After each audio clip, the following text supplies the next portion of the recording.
اعوذ باللہ من الشیطان الرجیم بسم اللہ الرحمن الرحیم رب اشرح لی صدری ویسر لی امری واحلل عقدۃ من لسانی یفقہوا قولی۔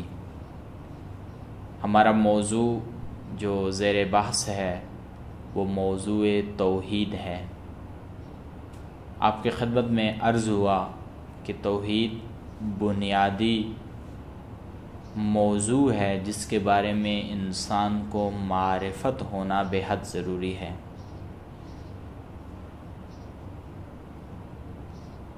اللہ تعالیٰ اس دنیا کا صانع ہے، اس دنیا کا بنانے والا ہے، اور آپ کی خدمت میں دلائل عرض ہوئے کہ خداوند تبارک و تعالی موجود ہے جس نے اس دنیا کو بنایا، خداوند تبارک و تعالی موجود ہے جو اس دنیا کا صانع ہے۔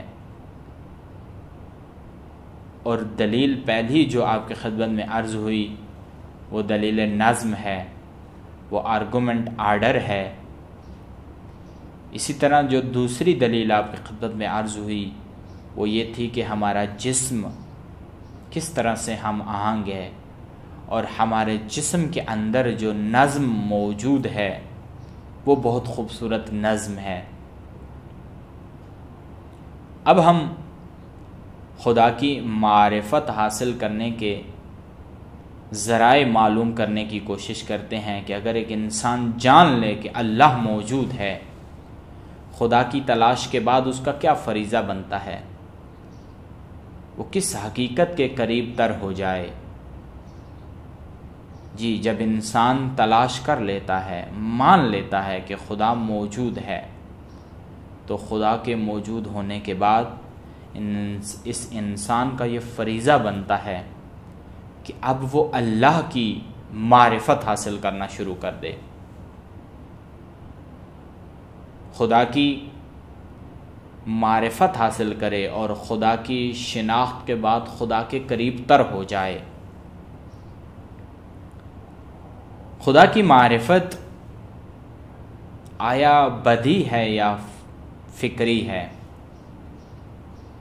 خدا کی جو انسان معرفت کرتا ہے یہ کس قسم کی معرفت ہے؟ آیا بدیہی معرفت ہے یا فکری معرفت ہے؟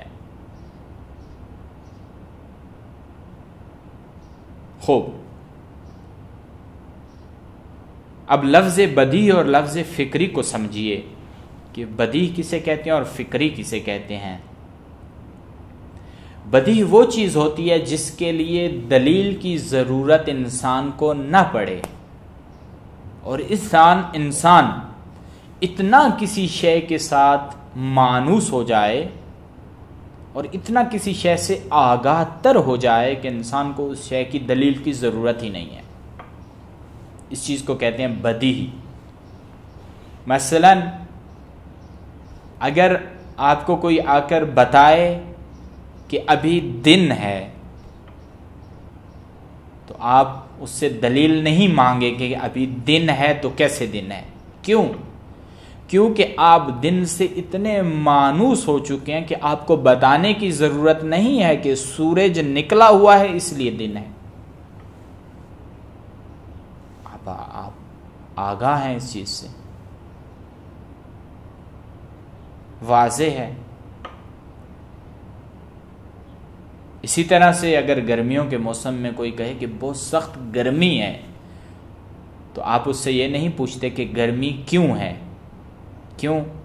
کیونکہ آپ اس سے اتنے آگاہ ہو چکے ہیں و اس کی اتنی معرفت رکھتے ہیں کہ آپ کو معلوم ہے کہ ایک تو گرمیوں کا موسم ہے، دوسرا سورج کی تپش بہت زیادہ ہے، اس وجہ سے گرمی ہے۔ آپ نہیں پوچھتے، دلیل نہیں پوچھتے، اور اسی کو کہتے ہیں بدیہی۔ ایک چیز کا بدیہی ہونا یعنی دلیل کی ضرورت ہی نہیں ہے آپ کو، آپ کے لیے وہ چیز واضح تر ہے۔ دوسرا لفظ ہے فکری۔ فکری یعنی وہ چیز جس کے لیے انسان کو دلیل کی ضرورت پڑے، دلیل کے بغیر وہ معاملہ حل نہیں ہوتا، دلیل کے بغیر بات کافی نہیں ہے۔ مثلا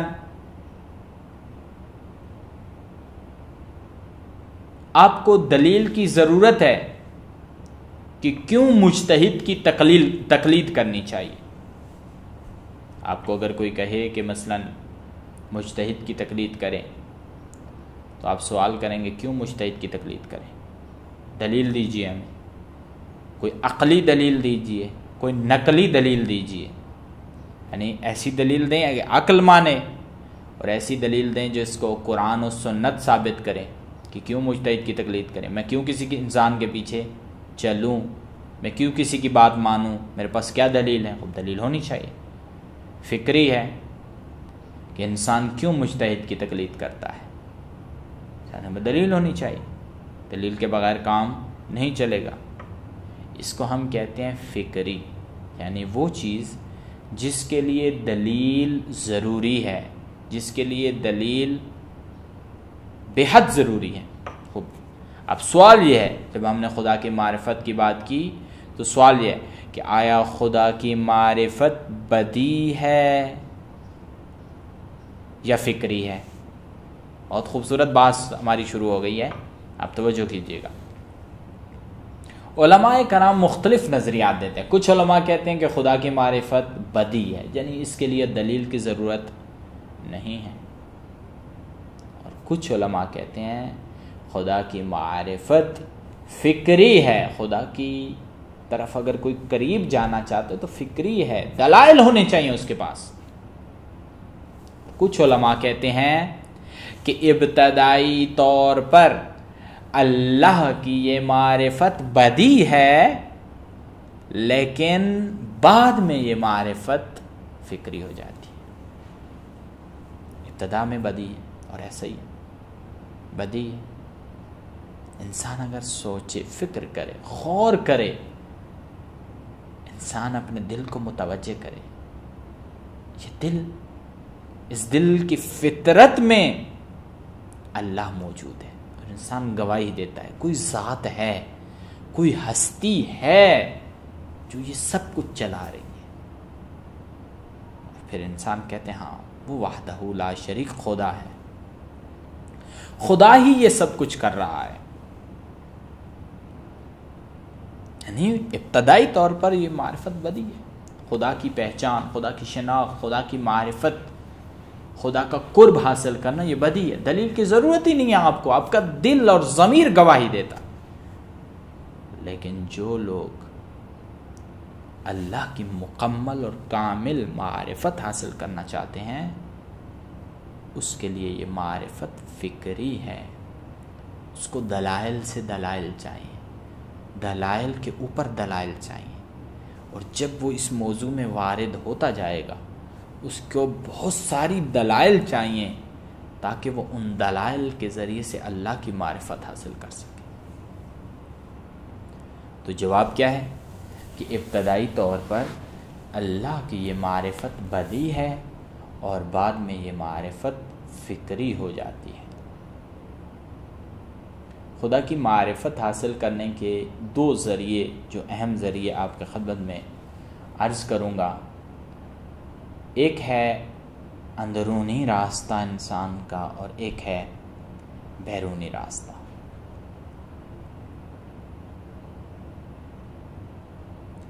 اندرونی راستہ یعنی انسان کے ضمیر کا راستہ، انسان کے قلب کا راستہ. انسان جھانکے اپنے اندر، اس ضمیر سے سوال پوچھے اللہ کی معرفت کے بارے میں، خدا کی شناخت کے بارے میں. یہ ضمیر انسان کو گواہی دے گا، یہ ضمیر انسان کو جھنجھوڑے گا. اس ضمیر کے اندر جو فطرت موجود ہے وہ انسان کو اللہ کی معرفت و اللہ کی شناخت کرائے گی. یہ اندرونی راستہ انسان کا. فکر کرے، ضمیر کے اندر سے آواز آئے گی خدا کی معرفت کی. لیکن اگر اس راستے کے بعد انسان دوسرے راستے کی طرف جانا چاہے تو دوسرا راستہ بیرونی راستہ ہے. دوسرا راستہ بہت اہم راستہ ہے اور وہ ہے بیرونی راستہ. جیسے کہ آپ کی خدمت میں پچھلے دروس میں عرض ہوا کہ انسان کائنات، اس وسیع و عریض کائنات کی طرف نگاہ کرے، اس وقت انسان سوچنے پر مجبور ہوتا ہے کوئی ہستی ہے، کوئی ذات ہے جو اس نظام کو چلا رہی ہے، جو ذات یہ سب کچھ کر رہی ہے، کوئی ہستی ہے.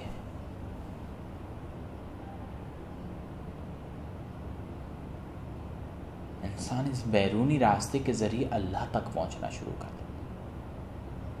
یہ خدا کی نشانیاں موجود ہیں جو ہر جگہ پر، ہر مقام پر موجود ہیں، اگر کوئی سمجھے ان نشانیوں کو. ورنہ انسانوں کے آگے تو بڑے بڑے معجزے آتے رہے اور انسانوں نے انکار کر دیا. انبیاء نے جب معجزہ ظاہر کیا، بہت سارے لوگ اللہ کی یہ بلند ترین نشانی دیکھنے کے بعد بھی انکاری ہو گئے. اس معجزے کو، اس نشانی کو نہیں مانا، اللہ کے قریب نہ ہوئے. قرآن معجزہ ہے. بہت سارے لوگوں نے صدر اسلام میں اس معجزے کو نہیں مانا، انکار کیا، اور حتیٰ اس معجزے کے مقابلے میں کہا کہ ہم بھی قرآن جیسی آیات بنا سکتے ہیں. پھر خدا نے ان کو چیلنج بھی کر دیا قرآن کے اندر کہ ٹھیک ہے، تم ایک آیت بنا کر لے آؤ، اس قرآن جیسی، ان آیات جیسی ایک آیت بنا کر لے آؤ، کیونکہ معجزے کا ثانی نہیں ہوتا. جناب موسیٰ نے معجزہ دکھایا، بہت سارے لوگ معجزے کو مان گئے، بہت سارے لوگ نہیں مان رہے تھے، معجزے سے انکاری ہو گئے. رسول اللہ نے معجزات دکھائے، لوگوں نے نہیں مانا معجزوں کو، اللہ کی اس نشانی کو نہیں مانا. اور یہ نشانیاں اللہ کے قریب کرنے کی بجائے ان لوگوں کو دور کر رہی تھیں. جیسے خدا نے فرمایا نا قرآن میں کہ ہم قرآنی آیات کچھ لوگوں کے لیے ایسے بنا دیتے ہیں کہ وہ قرآنی آیات کو پڑھتے ہیں تو خدا کے قریب تر ہو جاتے ہیں، اور کچھ لوگ ان قرآنی آیات کو پڑھتے ہیں اور وہ قرآنی آیات ان کے لیے دوری کا سبب بننا شروع ہو جاتی ہیں. کیوں؟ کیونکہ ان کے دل کالے ہو چکے ہیں، ان کے دلوں کے اوپر تالے لگ چکے ہیں، ان کے دل ہدایت ماننے کے لیے تیار نہیں ہے، نصیحت کو قبول کرنے کے لیے تیار نہیں. بہت سارے لوگوں کو نصیحت کی جاتی ہے لیکن وہ نصیحت قبول کرنے کے لیے تیار نہیں ہے، نصیحت کو ماننے کے لیے تیار نہیں ہوتے. کیوں؟ کیونکہ دل کے اوپر قفل لگ چکا ہے، تالا لگ چکا ہے. سمم بکمم عمیٌ فہم لا یرجعون. یہ لوگ کیسے ہوتے ہیں کہ سنتے ہیں اور انسنی کر دیتے ہیں، دیکھتے ہیں اور ایسے ہی ہیں جیسے نہیں دیکھا.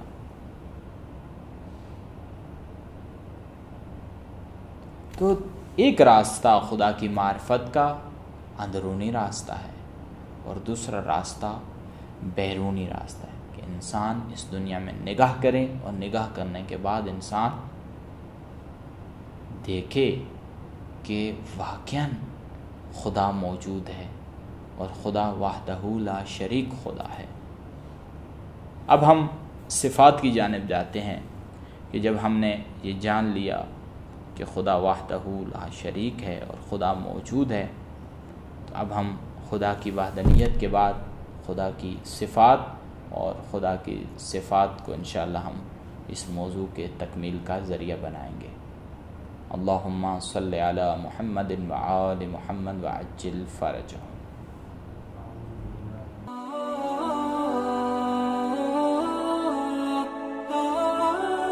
اعوذ باللہ من الشیطان الرجیم. بسم اللہ الرحمن الرحیم. رب اشرح لی صدری ویسر لی امری واحلل عقدۃ من لسانی یفقہوا قولی. اللہم صلی علی محمد وآل محمد وعجل فرجہم. السلام علیکم ورحمۃ اللہ وبرکاتہ. امید ہے کہ تمام دوستان خیریت و عافیت سے ہوں گے. آج مطلع الفجر تعلیمی تربیت و فکری کارگاہ کے اندر ہمارا تیسرا درس جو ہمارا احکام کے متعلق جاری ہے، اس کے اندر جو ہمارا آج موضوع ہوگا وہ طہارت ہوگا. پچھلے 2 درسوں میں ہم نے تقلید کے موضوع کو بیان کیا تھا اور وضاحت کی تھی کہ ہمارا کوئی بھی عمل جب ہم بالغ ہو جائیں تو بغیر تقلید کے قابل قبول نہیں ہے۔ اب سب سے پہلی چیز جو تقلید کے بعد ضروری ہے وہ یہ ہے کہ ہماری طہارت ہونی چاہیے، پاک ہونا چاہیے ہمیں، اور اس پاکیزگی کے ساتھ، طہارت کے ساتھ ہم اللہ تعالیٰ کی عبادت کو انجام دے سکیں۔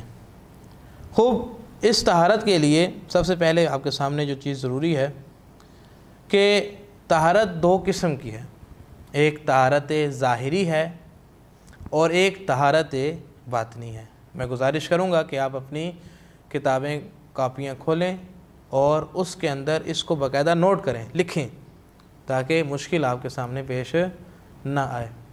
ایک ہے طہارت ظاہری، جس کے اندر آپ کا بدن، آپ کا لباس، آپ کا مکان، جس جگہ آپ موجود ہیں اس کا پاک ہونا ضروری ہے، اور ایک ہے طہارت باطنی کہ آپ کا باطن پاک ہونا چاہیے، اور باطن پاک کرنے کے لیے جو چیزیں بیان کی گئی ہیں وہ ہے وضو، غسل اور تیمم۔ یعنی ظاہری طہارت جو ہے وہ بدن اور لباس کے پاک کرنے کے ذریعے سے حاصل ہوگی، اور باطنی طہارت جو ہے وہ وضو، غسل اور تیمم کے ذریعے سے حاصل ہوگی۔ خوب، ظاہری طہارت کے کچھ احکام آپ کے سامنے بیان کیے جائیں گے، اور اسی طرح باطنی طہارت کے بھی کچھ احکامات آپ کے سامنے بیان کیے جائیں گے۔ انشاءاللہ یہ گفتگو جو ہے وہ جو ہماری آہستہ آہستہ جاری ہے اس کو ہم بڑھاتے رہیں گے۔ سب سے پہلے جو اہم اور زیادہ ہمارے لیے مبتلا بھی مسئلہ ہے وہ ہے وضو۔ وضو بہت ہی بنیادی حیثیت رکھتا ہے، کیونکہ تمام عبادات کے اندر جو پہلا سٹیپ ہے طہارت حاصل کرنے کا وہ یہ وضو ہے۔ نماز پڑھنی ہے آپ نے تو وضو کرنا پڑے گا، آپ نے قرآن کریم کو مس کرنا ہے تو آپ کو وضو کرنا پڑے گا، یعنی ایک بنیادی حیثیت رکھتا ہے، بنیادی مقام رکھتا ہے یہ وضو۔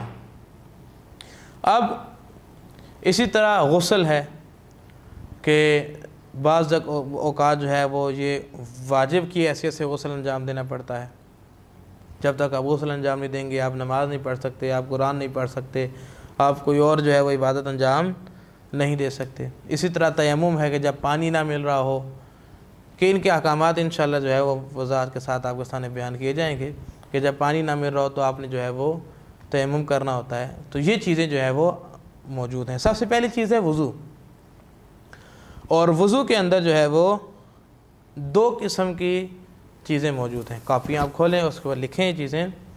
وضو کے اندر ایک چیز ہے دھونا اور ایک چیز ہے مسح کرنا، یعنی آپ اپنی کاپی کے اوپر ایک چارٹ بنائیں، اس کے اندر اوپر لکھیں وضو اور اس کا طریقہ کار لکھیں، ایک ایرو لگا کے دھونا اور ایک ایرو لگا کے لکھیں آپ مس کرنا، یعنی مسح کرنا، جس کو ہم اپنی رائج زبان میں مسح کرنا کہتے ہیں، اصل میں کیا ہے مسح کرنا، میم سین ہے جو آپ جو ہے وہ حلق سے ہے ادا کریں گے، وہ جو ہے وہ مس کے اندر استعمال ہوتی ہے، اور ہم اس کو رائج زبان میں مسح کرنا کہتے ہیں، یعنی سر کا مسح ہم نے کیا یا پاؤں کا ہم نے مسح کیا، جبکہ کیا ہے سر کا مسح اور پاؤں کا مسح۔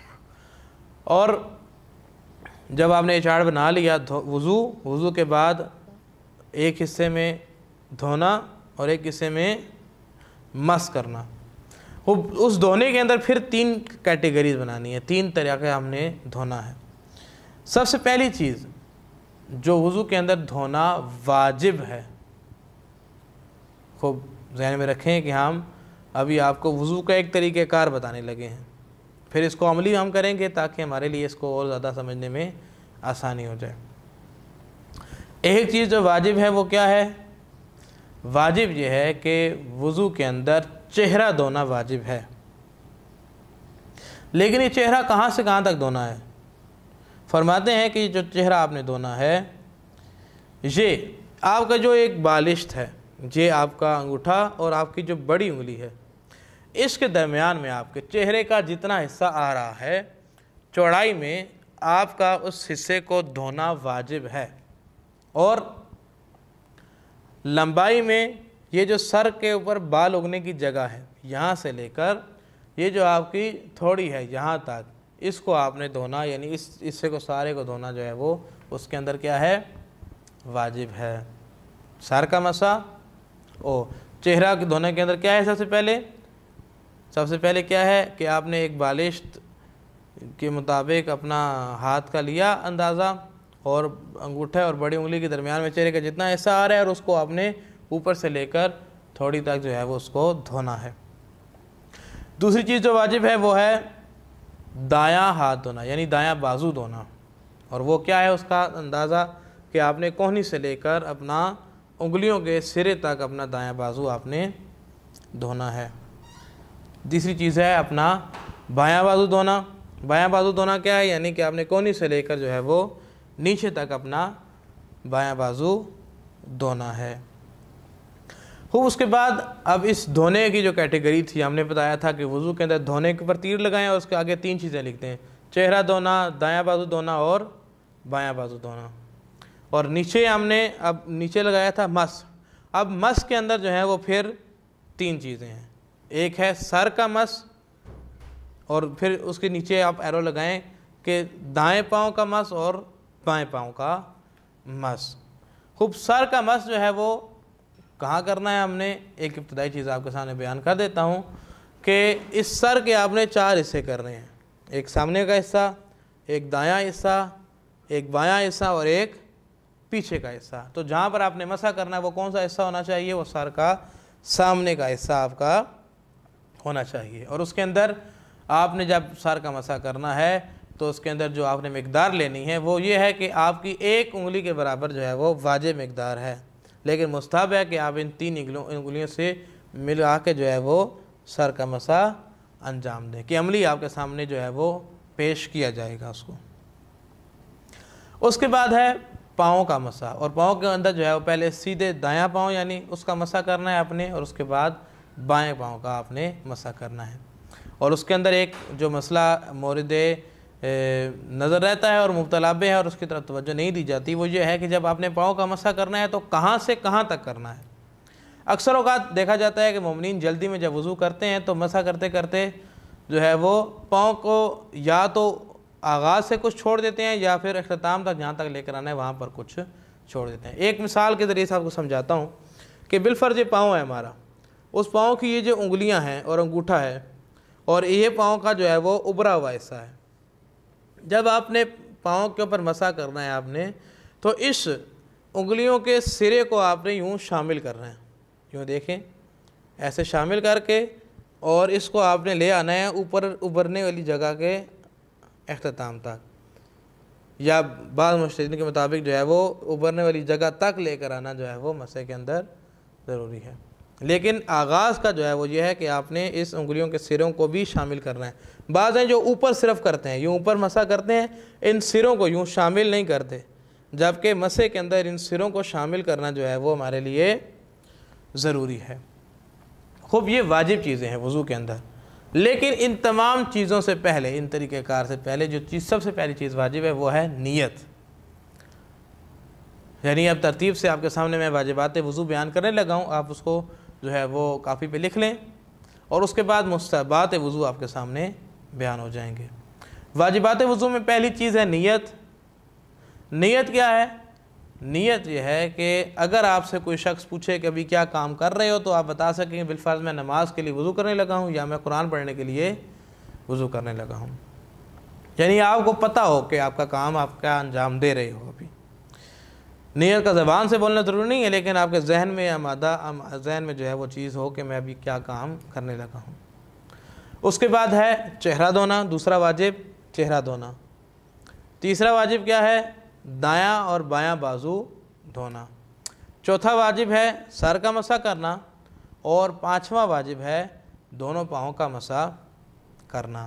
خوب، یہ 5 واجبات ہو گئے۔ اب ہم آتے ہیں مستحبات وضو کی طرف، کہ سب سے پہلے ہاتھ دھونا وضو کے اندر کیا ہے؟ مستحب ہے۔ اسی طرح 3 بار کلی کرنا وضو کے اندر مستحب عمل ہے، اور اسی طرح 3 بار ناک میں پانی ڈالنا بھی وضو کے اندر ایک مستحب عمل ہے۔ اس کے بعد چہرہ دھونا واجب ہو گیا۔ چہرہ دھونا واجب کے بعد اب چہرے کو ہم نے 3 مرتبہ نہیں دھونا، اس چیز کی طرف توجہ رکھنی ہے۔ کلی 3 مرتبہ کرنا مستحب ہے، لیکن چہرہ 2 مرتبہ دھونا پہلی مرتبہ دھونا واجب، دوسری مرتبہ دھونا مستحب، اور اگر آپ نے چہرہ تیسری بار دھویا تو آپ کا وضو باطل ہو جائے گا، وضو ختم ہو جائے گا، کیونکہ تیسری بار چہرہ دھونا حرام ہے، وضو کو باطل کر دیتا ہے۔ اس کے بعد آپ نے اپنا دایاں بازو دھونا ہے، پہلی مرتبہ دھونا واجب، دوسری مرتبہ دھونا مستحب، اور تیسری مرتبہ دھونا جو ہے وہ آپ کے وضو کو باطل کر دے گا۔ اس کے بعد آپ نے اپنا بایاں بازو دھونا ہے، پہلی مرتبہ دھونا واجب، دوسری مرتبہ دھونا مستحب، اور تیسری مرتبہ دھونے سے آپ کا وضو باطل ہو جائے گا۔ اس کے بعد آپ نے سر کا مسح کرنا ہے، اور اس کے بعد آپ نے اپنے دونوں پاؤں کا مسح کرنا ہوگا۔ یہ وضو کا جو ہے وہ ابتدائی طریقہ کار ہے، اور اس کو ہم عملی اگلے درس میں آپ کے سامنے بیان کریں گے، تاکہ ہمیں خوبصورت انداز میں اس کو کرنے کا طریقہ کار بھی سمجھ میں آ جائے۔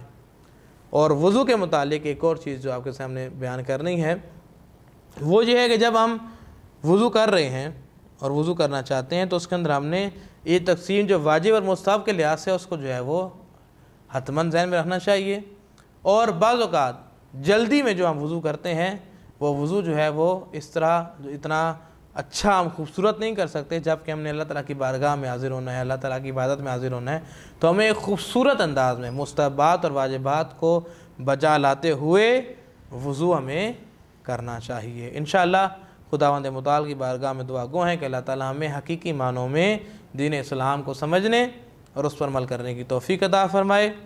السلام علیکم ورحمۃ اللہ وبرکاتہ۔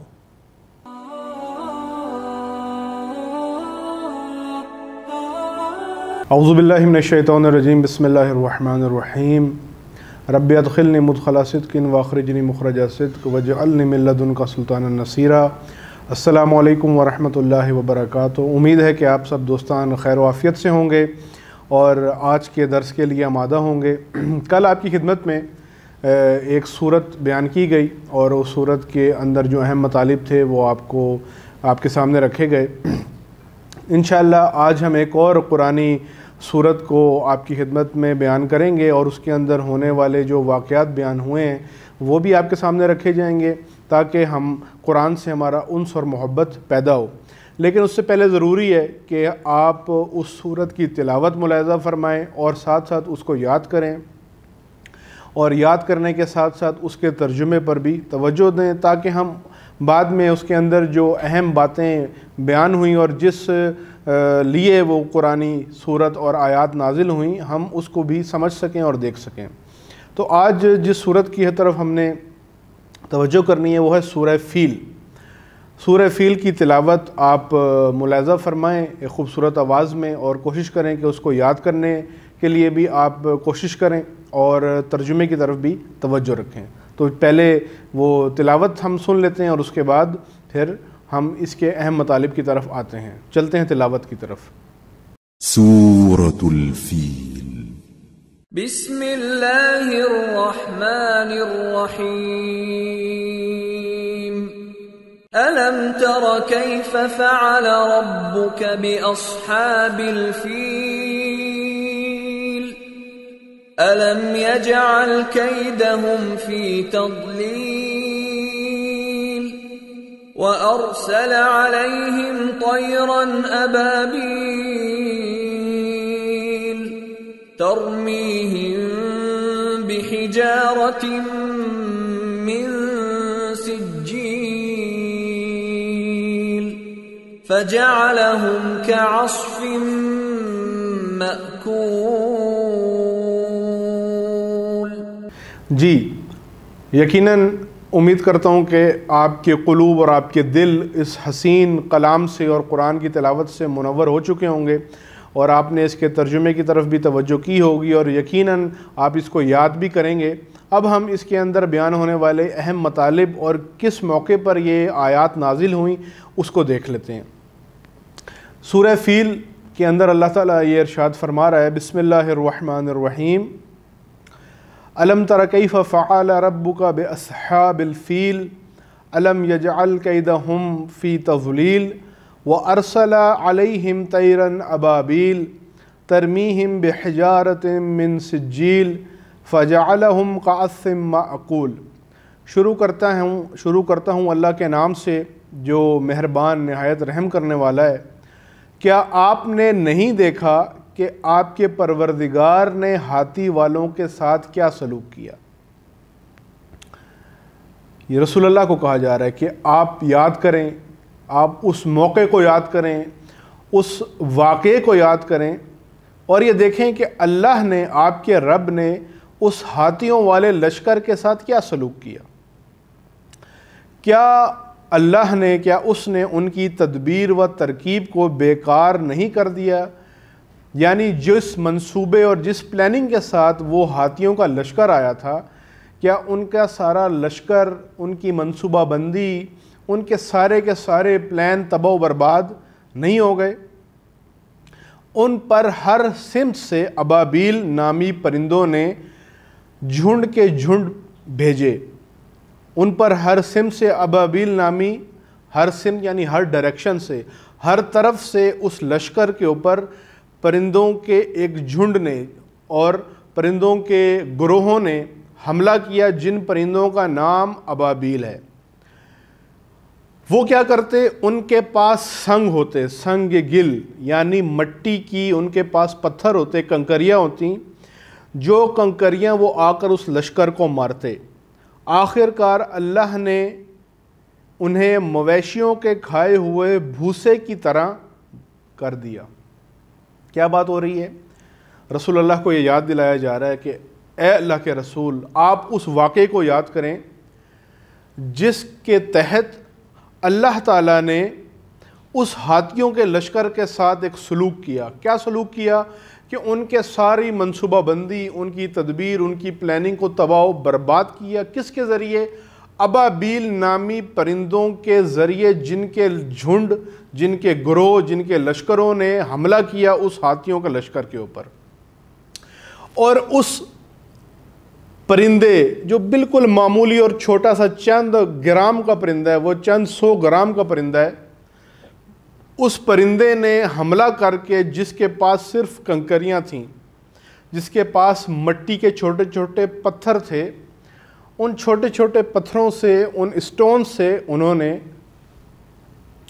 اس لشکر کو تباہ کر دیا۔ اور ایسے تباہ کر دیا، اللہ یہ فرما رہا ہے، ایسے تباہ کر دیا جیسے مویشی، جانور جب بھوسا کھاتے ہیں اور کھائے ہوئے بھوسے کی جو حالت ہوتی ہے، اس طریقے سے ان کو کر دیا، یعنی بالکل ان کو شکست دے دی۔ اب عزیزان محترم، جوانان عزیز، انشاءاللہ آپ توجہ کر رہے ہیں، اس کے اندر کس واقعے کی طرف اشارہ ہو رہا ہے؟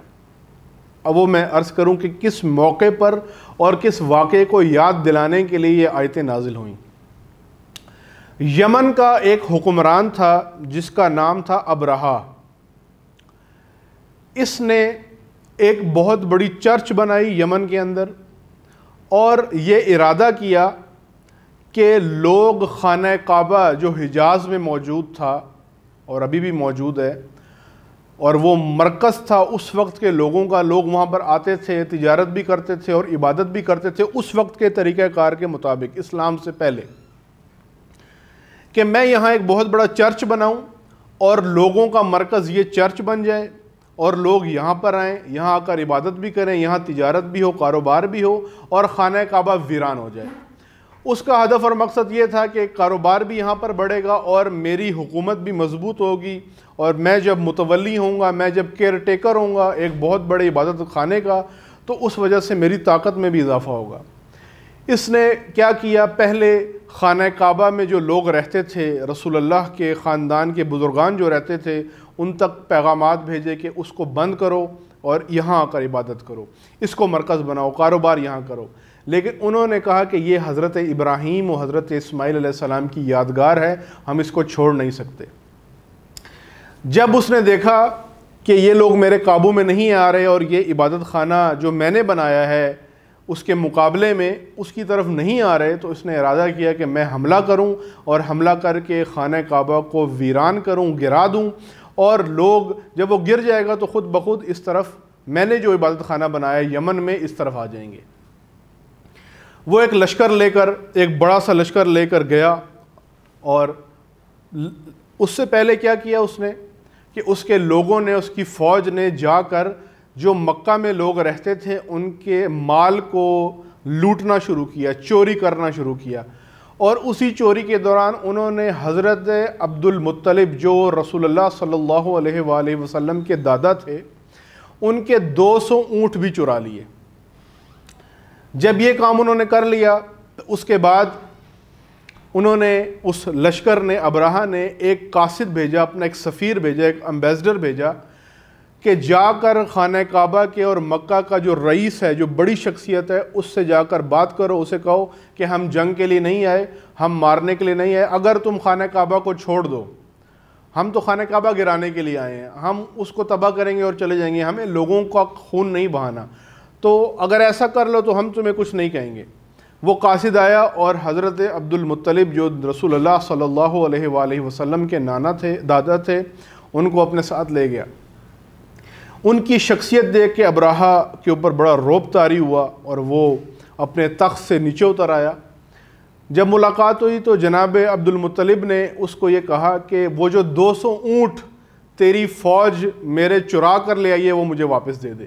یہ سنا تو بڑا حیران ہوا، اس نے کہا کہ میں سمجھا تھا آپ رئیس مکہ ہیں، آپ آ کے خانہ کعبہ کی دفاع میں بات کریں گے، آپ کو تو اپنے اونٹوں کی پڑی ہے۔ تو وہ تاریخی جملہ کہا جناب عبد المطلب نے جس سے ابرہہ ڈر گیا۔ وہ جملہ یہ تھا کہ میں تو اونٹوں کا مالک ہوں، مجھے اونٹوں کی پرواہ ہے، خانہ کعبہ کا بھی ایک مالک ہے اور وہ اپنے گھر کو بچائے گا۔ یہ توحید تھی ان کی۔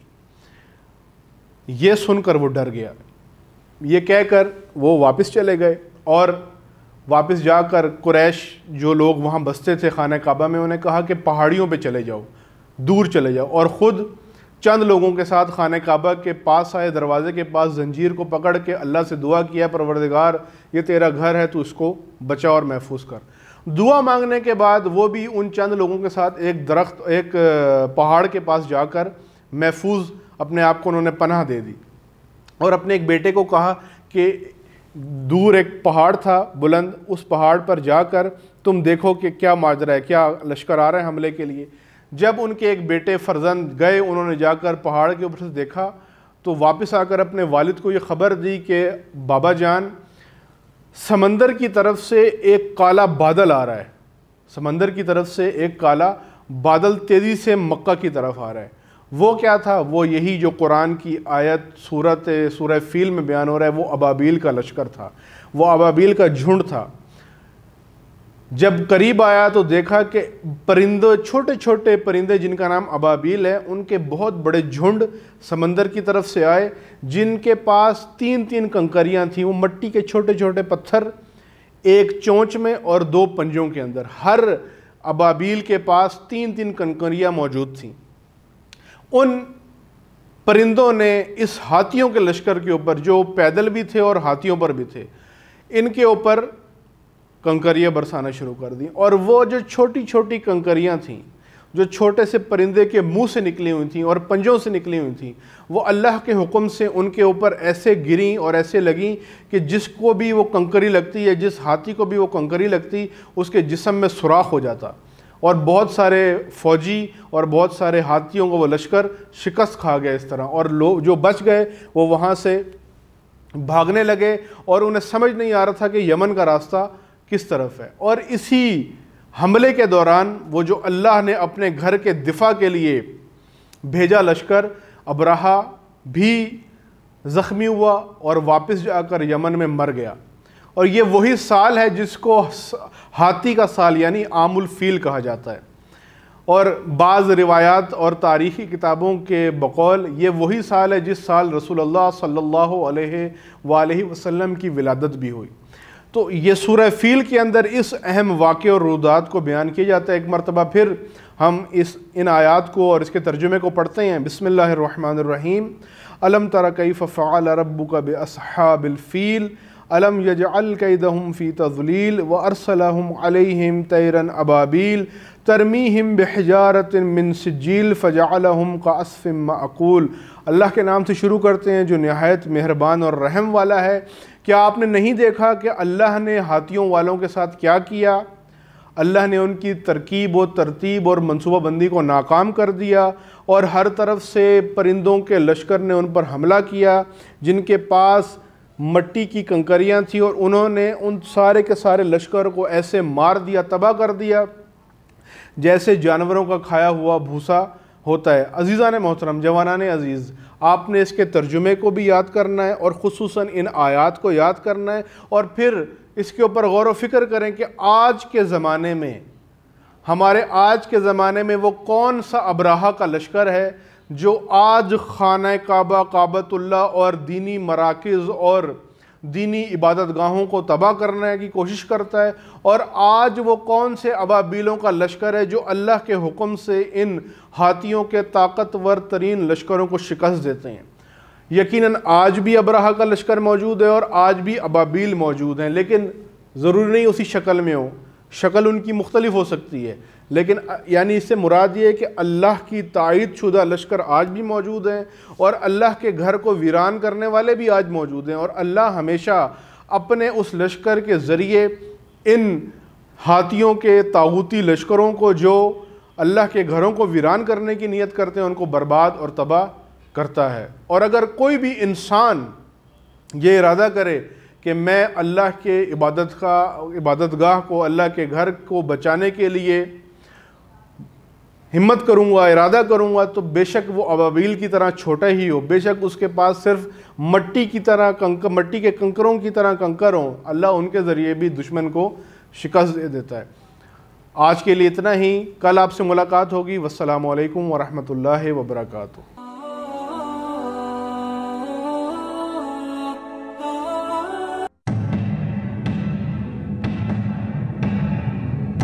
خمینی ای امام، خمینی ای امام، خمینی ای امام، خمینی ای امام، خمینی ای امام، ای مجاهد، ای مظهر شرف، ای گذشته ز جان در ره هدف، چون نجات انسان شعار توست، مرگ در راه حق افتخار توست، این تویی پاسدار حق، خصم اهریمنان دوستدار حق، بود شعار تو به راه حق بیام، ز ما تو را درود، ز ما تو را سلام، خمینی ای امام، خمینی ای امام، خمینی ای امام، خمینی ای امام.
موسم فتح ایمان، شعله زد بر افق نور قرآن، در دل بهمن سرد تاریخ لاله سر زد ز خون شهیدان، لاله ها قامت سرخ عشقند، سرنوشت تو با خون نوشتند، پیکر پاکت ای جان به کف را، از ازل با شهادت سرشتند، پیکر پاکت ای جان به کف را، از ازل با شهادت سرشتند، بهمن خونین جاویدان تا ابد زنده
مجاهد ای مظهر شرف، ای گذشته ز جان در ره هدف.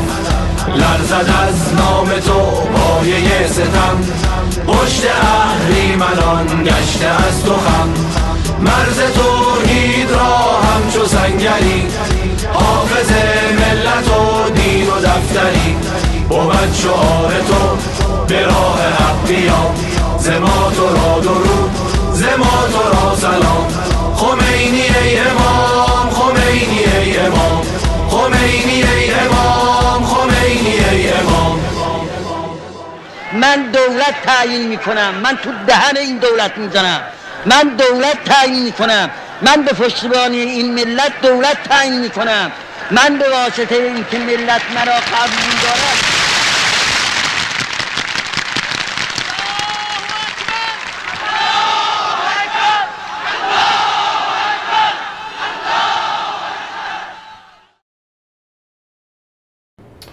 جی آپ نے نوٹ کیا کہ مصدق نے پاور میں آنے کے بعد تیل کے کنوؤں کو تو آزاد کروا دیا برطانیہ سے، لیکن برطانیہ جس کو کہتے ہیں نا، امام خمینی نے جو اصطلاح دی تھی بڈھا استعمار، یعنی یہ بڈھا شیطان جو ہے نا، وہ انہوں نے اصطلاح دی تھی، وہ پھر خاموش نہیں بیٹھا، اس نے سازشی شروع کی اور دنیا والوں کو، یہ دنیا کے باقی ممالک تھے کیونکہ وہ ایران سے تیل خرید رہے تھے، ان پہ پابندی لگا دی کہ وہ ایران سے تیل نہ خریدیں۔ اب جب انہوں نے تیل خریدنا بند کر دیا تو اقتصادی حالات اور خراب ہو گئے اور خراب سے خراب تر ہو گئے۔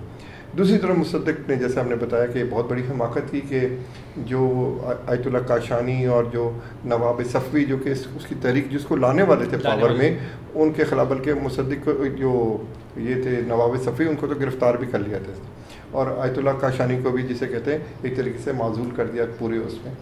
تو آیت اللہ کاشانی نے اس کو بتایا کہ دیکھو تمہارے خلاف سازش ہو رہی ہے، ہم تمہارا ساتھ دے رہے ہیں، تم جو ہے نا ان سازشوں کو سمجھو۔ لیکن وہ اس پھونک پہ چڑھ گیا تھا کہ جی میں بڑا، میرے ساتھ عوام ہے اور میں جو ہے نا پاور میں ہوں۔ تو امریکہ جو تھا نا، وہ ساری چیزوں کو دیکھ رہا تھا، اور اس نے جب ایران میں دیکھا کہ لوگوں کے اندر کے اقتصادی حالات خراب ہو گئے، تو وہ پھر مصدق کے خلاف دوبارہ اس نے ریوولٹ کیا اور اس کی حکومت کو گرا دیا۔ ہاں، اور اس طرح جو ہے نا وہ دوبارہ اپنا ایک پپٹ جو ہے نا اس نے وہ لے آیا۔ اب امریکہ نے جو شاہ ایران ہے نا، اس کے ساتھ معاہدہ کیا، اور کیا معاہدہ تھا کہ ہم یہاں پہ تیل کے اور مزید کنویں کھودیں گے، اور اس نے وہاں سے 1 سال میں اتنا تیل نکالا جتنا برطانیہ نے 50 سالوں میں نکالا تھا تیل، وہ جو ہے نا وہ 1 سال میں انہوں نے نکالا۔ پھر آپ دیکھیے گا آگے کیا حالات بنتے۔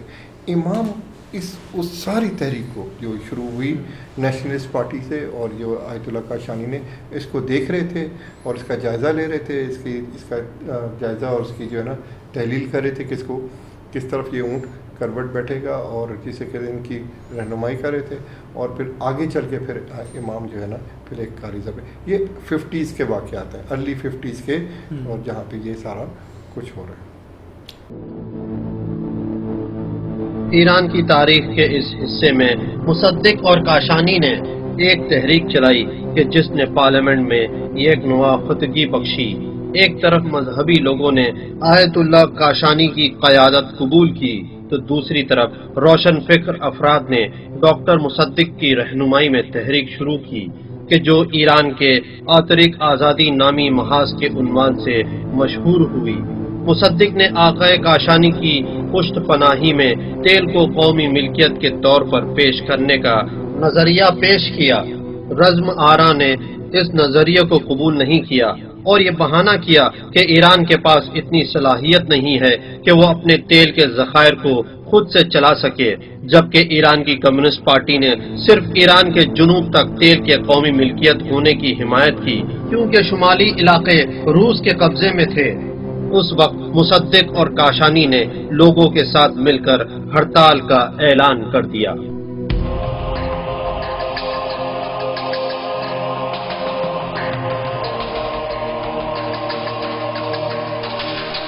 علی رزم آرا کو فدائیان اسلام سے وابستہ ایک انقلابی خلیل تماسی نے موت کے گھاٹ اتار دیا۔ وزیر اعظم کا منصب پھر خالی ہو گیا۔ اس دوران مصدق لوگوں کے اصرار اور کاشانی کی تائید سے وزیر اعظم بن گئے، اور اس کے بعد سن 1951 میں تیل کے سلسلے میں قومی ملکیت ہونے کا اعلان ہوا، لیکن یہ زیادہ دن تک نہ چل سکا۔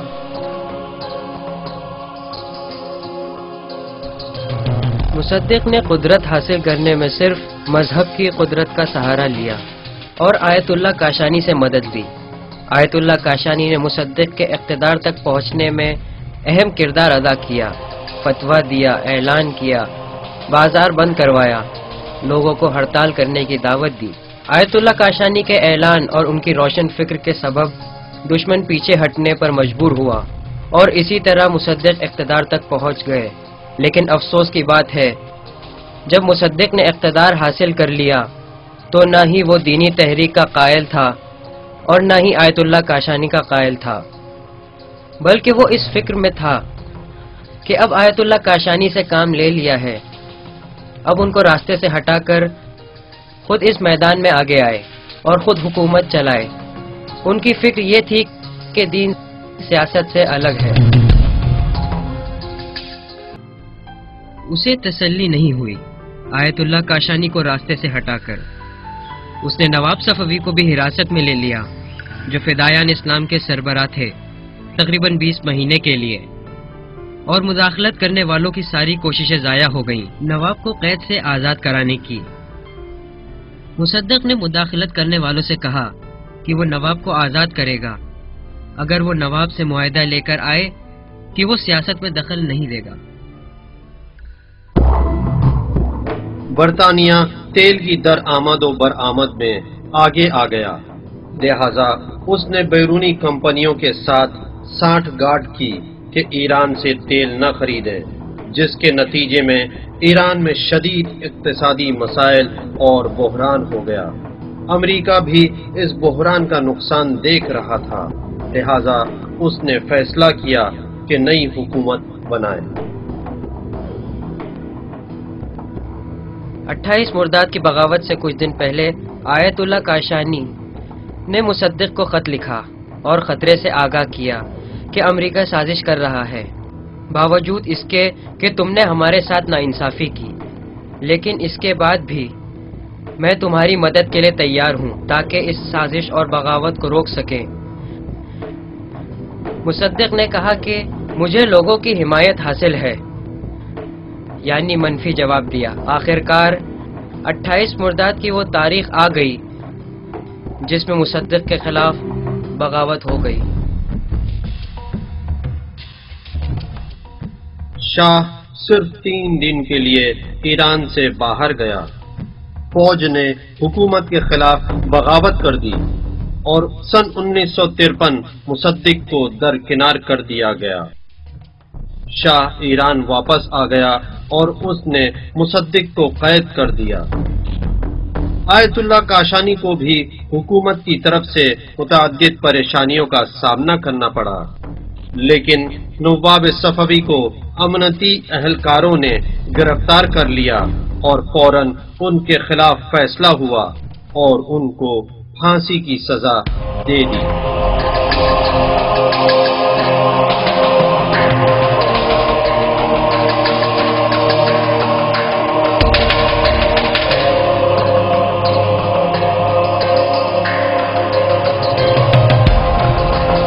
سن 1953 کی بغاوت سے ایرانی تاریخ کا ایک وقت بدلا، اس طرح کہ ایران خلیج میں امریکہ کے تخت و تاج کا ایک اڈا بن گیا، لیکن محمد رضا پہلوی کہ جسے دوسری عالمی جنگ کے دوران تخت پر بٹھایا تھا ایک جوان اور نا تجربے کار تھا، لیکن سن 1953 کی تحریک نے اس کو ایک مکمل ڈکٹیٹر بنا دیا۔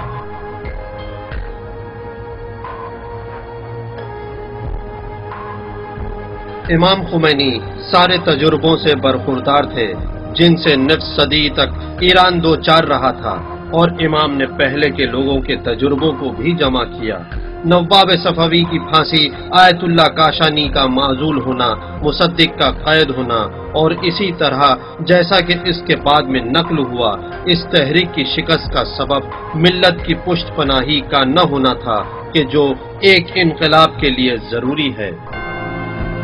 آپ نے دیکھا کہ 1953 میں جو مصدق کے خلاف کو ہوا امریکہ کی سازش سے، اس کے بعد سے شاہ جو ہے اس نے اپنی ساری جسے کہتے ہیں نا اپنی رجحان جو ہے نا امریکہ کی طرف کر اپنی وفاداریاں امریکہ کے ساتھ، اور 1953 سے 1961 تک اب مختلف معاہدے امریکہ کے ساتھ ہو رہے ہیں. انہوں نے وہاں سے جو تیل کے کنویں مزید کھودے، اور اب جو وہ تیل نکال رہے ہیں 50 سال میں جتنا برطانیہ نے تیل نکالا تھا، 1 سال میں امریکہ نے اتنا تیل نکالا.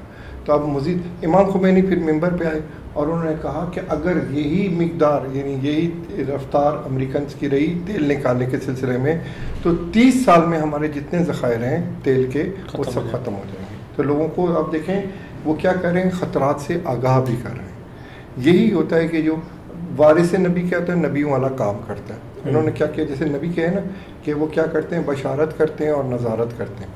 بشیر اور نذیر اس کو کہتے ہیں. بشیر یعنی اپنی قوم میں جسے کہتے ہیں ان کو اپنی قوم میں حوصلہ پیدا کرنے والے کو بشیر کہتے ہیں. جو اپنی قوم کے اندر حوصلہ، جیسے ایک بیمار ہو جاتا ہے، آپ بیمار کے ساتھ آپ اس سے اچھی باتیں کریں، اس میں حوصلہ پیدا کریں، اس میں لڑنے کی قوت پیدا ہو جائے گی. اس کو کہتے ہیں بشیر، یعنی اپنی قوم کے اندر لڑنے کی، اپنی قوم کے اندر مقابلے کی ہمت پیدا کرنا. مایوس قوم کو مایوسی سے نکالنے کو بشارت کہتے ہیں. اور نظارت کہتے ہیں دشمن کے خطروں سے آگاہ کرنے کا. تو اب امام خمینی بھی یہی کام کر رہے ہیں، 2 کام کر رہے ہیں.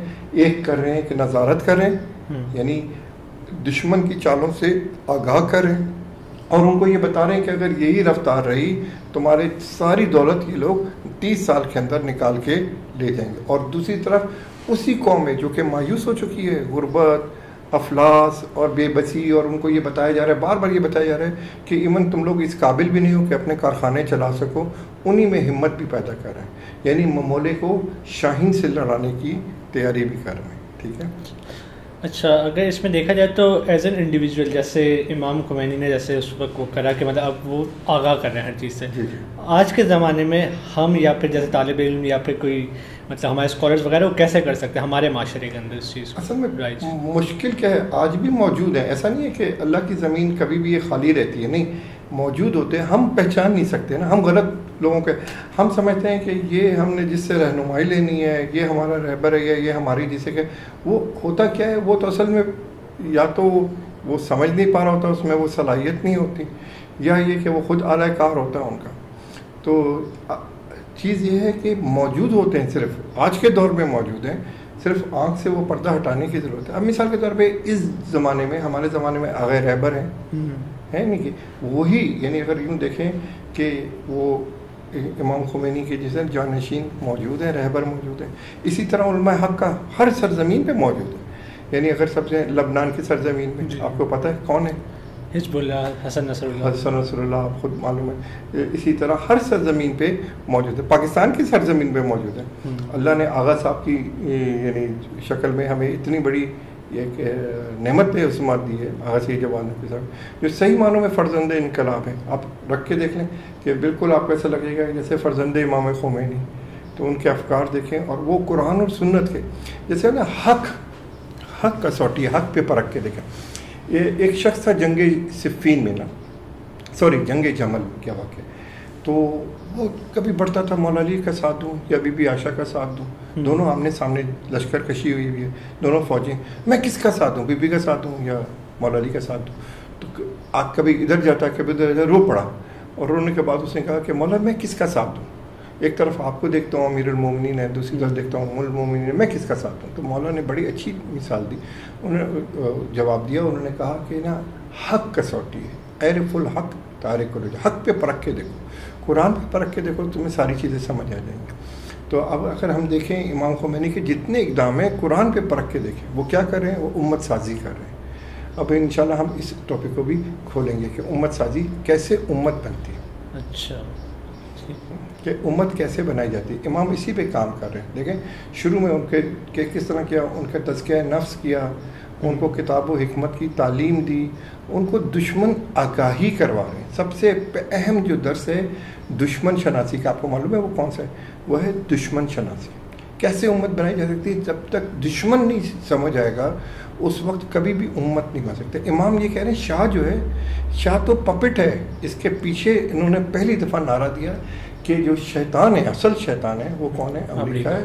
اور پھر جو شیطان یعنی جو بڑا شیطان ہے، شیطان بزرگ کا مطلب ہے بڑا شیطان امریکہ ہے، اور بڈھا شیطان برطانیہ ہے، اور ان دونوں کی ناجائز اولاد اسرائیل ہے. یہ پہلی دفعہ عوام کو امام نے بتایا، ورنہ اس وقت تو لوگ سمجھتے تھے کہ شاید انسانیت کے علم بردار یہ ممالک ہیں. اپنا انہوں نے چہرہ ایسے بھیڑیے نے بھیڑ کی کھال پہنی ہوئی تھی اور انسانیت کا نام لیتے تھے. لوگ سمجھتے تھے یہ انسانیت کی امامت کر رہے. امام نے کہا یہ امامت نہیں کر رہے، بلکہ یہ کون ہے؟ یہ اصل میں شیطان ہے. یہی وہ شیطان ہے، شیطان بزرگ، شیطان یہ بڈھا شیطان، اور تیسرا جو ہے نا ان کی ناجائز اولاد اسرائیل. تو یہ اچھا، تو آپ یہ کہنا چاہ رہے ہیں کہ مطلب امت بننے کے لیے دشمن شناسی سب سے پہلا پوائنٹ ہے، مطلب سب سے پہلا جو ہے نا قدم ہے دشمن شناسی. کیونکہ جب تک دشمن کو نہیں پہچانیں گے تو کیا ہوگا؟ اپنے مخالف کے پیچھے پڑ جائیں گے. مخالف ہوتے ہیں جو آپ سے اختلاف رائے رکھتے ہیں. مثال کے طور پر آپ کے نظریے کی ضروری تو نہیں کہ سارے کے سارے آپ جو سوچ رہے ہیں وہ ویسے ہی سوچتا ہوں. تو لوگ سمجھتے ہیں اپنے جو مخالف ہوتے ہیں، مخالف کو جب آپ ایک دلیل دیتے ہیں نا، لاجک دیتے ہیں، وہ مان جاتا ہے. ہو سکتا ہے آج کا مخالف کل کا بہترین دوست ہو، اور آج کا دوست کل کا مخالف ہو سکتا ہے، لیکن دشمن ہوتا ہے جو اپنا نقصان کر کے بھی آپ کا نقصان کرنے کو تیار ہوگا، اپنی ٹانگ توڑوا کے بھی نا آپ کا نقصان کرنے کو تیار ہوگا، اپنا پیسہ خرچ کر کے بھی، اپنی جیسے مالی نقصان کر کے بھی اپنے. کیوں؟ دشمن چاہتا ہے نابودی، صفحہ ہستی سے مٹ جائے، وہ نابودی جائے. دشمن شناسی سب سے پہلے جو حضرت آدم کو اللہ نے سبق دیا تھا نا، کیوں رکھا تھا اس میں، اور پھر شیطان آیا اور اس نے، کیونکہ دشمن شناسی کا سبق دیا. دشمن کرتا کیا ہے؟ ہمدرد بن کے آتا ہے، قسم کھاتا ہے، اللہ کی قسم کھا کے اس نے حضرت آدم کو کیا تھا. تو یہ پہلا سبق تھا دشمن شناسی. ایک اور چیز، دشمن ہمیشہ ویک پوائنٹ کا سہارا لیتا ہے. جی ہاں، اور دشمن ہمیشہ اختلاف پیدا کرتا ہے. یہ بھی دشمن ہے، ہمیشہ خود سامنے نہیں آتا، ہمیشہ پسے پڑتا رہتا ہے. کبھی بھی سامنے آئے گا، ہمیشہ ہم اگر آئے گا بھی تو ہم درد بن جائے گا. یہ دشمن کی وہ ہے. تو پہلا سبق تو امام خمینی نے دیا جیسے امت سازی میں، وہ دشمن شناسی کا تھا. دیکھیں آپ بار بار، اور پھر بتا بھی رہے ہیں کہ دشمن کر کیا رہے ہیں، یعنی خطرات سے بھی آگاہ کر رہے ہیں کہ اگر تم نے یہ کیا تو 30 سال میں تمہارے سارے ذخائر ختم ہو جائیں گے، تمہیں مفلس کر دیں گے، پھر تم بھیک مانگو گے، پھر تم قرضوں کے بوجھ میں اتنے دب جاؤ گے کہ پھر غلام بن جاؤ. دوسری ہے فکری غلامی سے آزادی. فکری غلامی، امام خمینی کہتے تھے کہ فکری غلامی کہاں سے شروع ہوتی ہے؟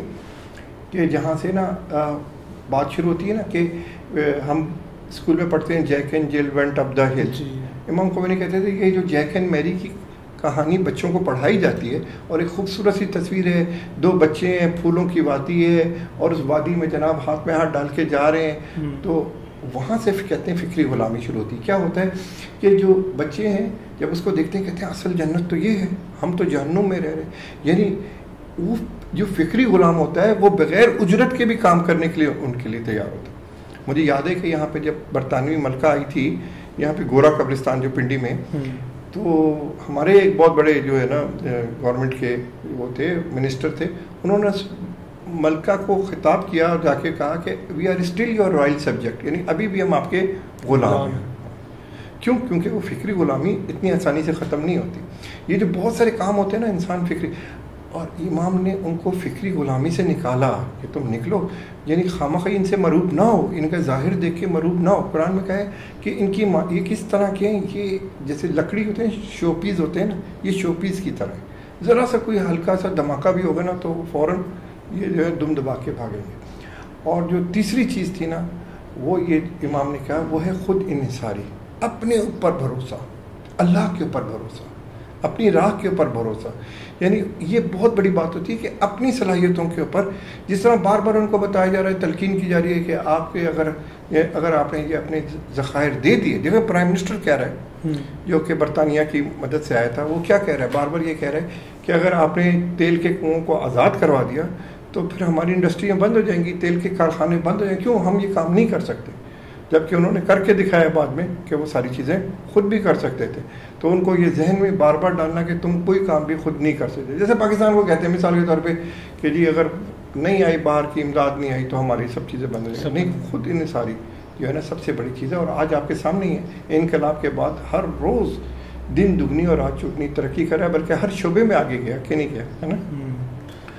اور مزید اس کے اوپر اگر ہم کہیں تو یعنی امت سازی ایک بہت بڑا ٹاپک ہے، اور اس میں چوتھی چیز ہے کہ تفرقہ بازی کو ختم کرنا۔ یہ فرقہ واریت جو ہے نا، یہ سمجھ لے کمر توڑ دیتی ہے۔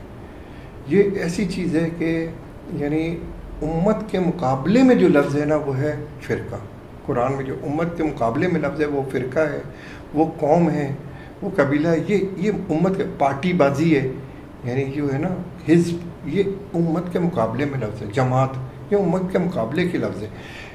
انہوں نے اس تفرقہ بازی کو، چاہے وہ لسانی ہو، مثال کے طور پہ علاقوں میں بٹے ہوئے ہوتے ہیں، ہم یہ ہیں، ہم فلانا قوم ہیں، ہم، انہوں نے امام خمینی نے اس سے باہر نکالا۔ وہاں پہ بھی قومیں تھیں، جیسے بلوچ قوم ہے، وہاں پہ کرد قوم ہے، اور بہت ساری قومیں، ان کو شناخت ان کی چھینی، نکالی۔ یہ کیڑوں کی شناخت ہے، یہ انسانوں کی شناخت نہیں ہے۔ کیڑے دیکھیں نا، مثال کے طور پہ آپ نے دیکھا ہوگا کہ کوئی یہ کیسے شناخت بنتی ہے، کوئی ندی، کوئی نالا، کوئی دریا، اس کے گرد آ کے بس جاتے ہیں جی، اور پھر اس سے وہ شناخت لے لیتے ہیں۔ تو وہ کون سی شناخت ہوتی ہے؟ وہ جو کیڑے مکوڑے ہوتے ہیں نا، ان کی وہ شناخت ہوتی ہے۔ کبھی بھی امت، مثال کے کیڑے کیا ہوتے ہیں، اگر دیگ رکھیں سارے کیڑے اس پہ چپٹیں گے، آپس میں ایک دوسرے کو بھمبوڑیں گے، نوچیں گے، ایک دوسرے کو ماریں گے۔ امت بننے کے لیے یہ نا، یہ ساری چیزیں، یہ رستے بند ہونے چاہیے۔ یعنی شیعہ اور سنی، امام نے بار بار کہا کہ شیعہ اور سنی دونوں اسلام کے دو بازو ہیں، دو اسلام کے پر ہیں۔ ان میں تفرقہ بازی کون ہے جو کہ دشمن ہے اسلام کے، وہ بھی بتایا۔ وہ کون ہے؟ ایک ہے ناسبی، ایک ہے نصیری۔ ناسبی کون ہے؟ جنہوں نے تاریخ بھر میں اہل بیت علیہ السلام سے دشمنی کی ہے، جیسے بنو امیہ تھے، بنو عباس تھے، انہوں نے اہل بیت السلام سے جنگیں کی ہیں، ان کو قتل کیا ہے، ان کو جو ہے نا قید و سلاسل کا پابند کیا ہے، کھل کے دشمنی کی ہے تاریخ بھر میں۔ یہ ناسبی کہلاتے ہیں۔ اور ایک ہے نصیری، جیسے کہ حضرت عیسیٰ کو اللہ کا بیٹا بنا دینا، مثال کے طور پہ، وہ حضرت عیسیٰ سے محبت نہیں ہے، حضرت عیسیٰ سے ہمدردی نہیں ہے، بلکہ حضرت عیسیٰ سے دشمنی، کیونکہ شرک، مشرک اللہ کا دشمن ہے۔ جو اللہ کا دشمن ہے وہ اہل بیت کا بھی دشمن ہے۔ جو اہل بیت سے اور قرآن سے محبت رکھتا ہے وہ جسے کہتے ہیں وہ حسینی ہے، وہ مسلم ہے۔ اور باقی جو کہ اہل بیت سے اور قرآن سے دشمنی رکھتے ہیں، چاہے محبت کے نام پہ کریں یا دشمنی کے نام کریں، وہ دین اسلام سے خارج ہے۔ امام نے ان سب مسلمین کو جوڑا، ان کو مومنین بنائے، یہ سب ایک ہیں، یہ سب جنتی ہیں۔ یہ جو ہے نا کہ 72 فرقے ہوں گے اور ایک فرقہ جنت میں آئے گا، یہ جعلی حدیث ہے، اس کے راوی جعلی ہے۔ اچھا، ہاں، یہ ایسی لوگوں کے ذہن میں ڈال دیا کہ اس میں ایک ریس میں ڈال دیا، دیکھیں آپس میں تفرقہ بازی کی ہے۔ اسی طریقے سے مطلب لوگ جیسے آج کل جیسے اسرائیل کا معاملہ چل رہا تھا، اسرائیل اور فلسطین کا معاملہ چل رہا تھا، اس کے اندر بھی لوگ یہی چیز لاتے ہیں کہ مطلب تم کیوں اسرائیل کی بات کر رہے ہو، تم تو پاکستانی ہو، یا تم تو مطلب مسلمان ہو، مطلب شیعہ ہو، تو تمہیں ان کی بات نہیں کرنی چاہیے۔ اسی طریقے سے قوم پرستی، جی وہی چیز ہمارے اس میں کہ ایک تو یہ کہتے ہیں کہ وہ عرب ہیں، ہم عجم ہیں، وہ ہمارا ان سے کیا تعلق ہے؟ نہیں، یہ ایک ہیں، یہ اسلام کے دو بازو ہیں، یہ ایک ہیں۔ امام نے ان کو یہی امت سازی کا مطلب یہی ہے کہ ان کے اندر جو ہے نا ان کو ایک کیا، ان کے اندر یہ ساری یہ بت جتنے بھی تھے نا، قومیت کا بت، لسانیت کا بت، یہ سارے بت توڑے ہیں انہوں نے۔ اور اس میں ایک اور سوال یہ ہوتا ہے کہ ایز اے انڈیویجول ہم مطلب آج کے دور میں مطلب کوئی بچہ یا کوئی بڑا کیسے امت کو جوڑیں، کیسے اپنی ایفرٹس کیسے کریں؟ بالکل ایسے ہی ہے کہ دیکھیں سب سے پہلے یہ کام ہوتا ہے شعور، آگاہی اور بیداری سے، اور یہ ہم عملاً کر کے دکھائیں۔ اور یہ بات ان کے یہ چیز جسے کہتے ہیں، یہ جو ابھی ہم کام کر رہے ہیں اسی کام کرتے ہیں۔ اگر یہ کوئی پروگرام دیکھے گا اس کو سمجھ آئے گا کہ اتنا بڑا انقلاب انہوں نے کر کے دکھایا۔ ویسے کیا، میں جب گیا وہاں پہ، میں سب چھوٹا تھا، میں جوان تھا، تو انقلاب کے بعد کی بات ہے، میں نے دیواروں کے اوپر لکھے دیکھا کہ جو یہ کہتا ہے کہ میں شیعہ ہوں، میں سنی ہوں، نہ وہ شیعہ ہے نہ وہ سنی، بلکہ دشمن اسلام ہے۔ یا تو وہ بالکل سادہ ہے کہ اس کو پتہ ہی نہیں ہے بات کی، یا پھر یہ دشمن۔ کیوں؟ کیونکہ یہ یعنی اگر یوں دیکھیں کہ امت کے پیٹھ کے اوپر ایک چھرے کی مانند ہے کہ جو ہے نا اصل چیز ہے، اور جو ہے نا مختلف چیزیں کہ جو امام نے کی یعنی امت بنانے کے لیے، وہ انشاءاللہ ہم آہستہ آہستہ جو بھی آئے گا نقطہ ہم اٹھائیں گے کہ کیسے کیا۔ قوم کہ جسے مغربی اخبارات علماء ایران کا پائے تخت یا شہر علماء کے نام سے تعبیر کرتے ہیں، اس شہر نے گزشتہ ایام میں نظام شہنشاہی کے خلاف کافی استقامت کا مظاہرہ کیا ہے، اور محمد رضا پہلوی کے زمانے میں قوم کے طلاب علوم دینی شاہ تہران کی آنکھوں کا کاٹا بنے ہوئے تھے۔ شاہ گرچہ 1953 میں اپنے تمام مخالفین پر، چاہے وہ اسلامی ہوں یا قومی یا پھر ان کا تعلق بائیں بازو سے ہو، غالب آ چکا تھا، لیکن ملک کے سب سے بڑے اور اہم مدرسہ فیضیہ میں امام خمینی کی قیادت میں شاہ کے خلاف ایک نئے انقلاب نے جنم لیا۔ سن 1960 کی دہائی میں تدریجاً امام روح اللہ خمینی کی مرجعیت نے اپنی قدرت کا مظاہرہ کرنا شروع کیا۔ وہ لوگوں کے صرف مرجع نہ تھے، بلکہ حوزے میں مسائل سیاسی بیان کرنے کی وجہ سے بھی ان کی کافی شہرت ہونے لگی تھی، جبکہ اکثر علماء و مراجع نے سیاست میں مداخلت نہ کرنے کو ہی مقدم رکھا۔ لیکن امام کے اطراف 1000 سے زیادہ طلاب جمع ہو چکے تھے، جیسے بہشتی، مطہری، خامنائی اور رفسنجانی تھے۔ امام خمینی کے شاگرد اور شاہ کے درمیان دینی کھینچا وہ پایا جانے لگا۔ 60 کی دہائی کے دوران علاقے میں جو بھی اتفاق رونما ہوتا تھا، اس کی علت بایا محاذ ہی قرار پاتا تھا، جبکہ تمام نعرے سرمایہ داری اور امپریلزم کی مخالفت میں تھے، اور ایسے نعرے کہ جو قوم پرستی اور کمیونسٹ کے حق میں تھے پورے مشرق پر احاطہ کر رکھے تھے۔ لیکن امام خمینی کی قیادت میں ایران کا اسلامی انقلاب اس پرندے کی شبیہ تھا کہ جو کسی سے بھی وابستہ نہ تھا۔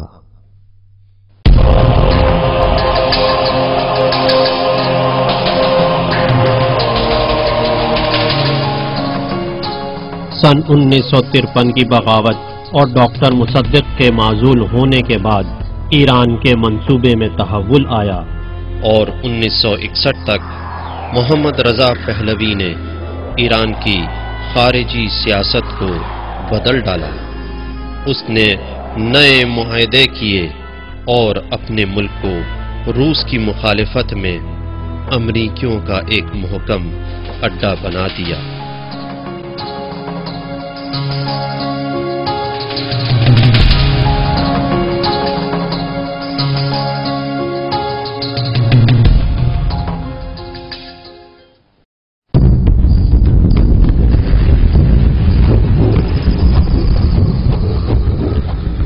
امریکہ کی حمایت ایران کے لیے دن بدن مضبوط ہوتی گئی، اور وہ بھی اس لیے کہ ایران روس کی سرحد پر تھا، کہ جو تقریباً 2500 کلومیٹر کی سرحد ہے۔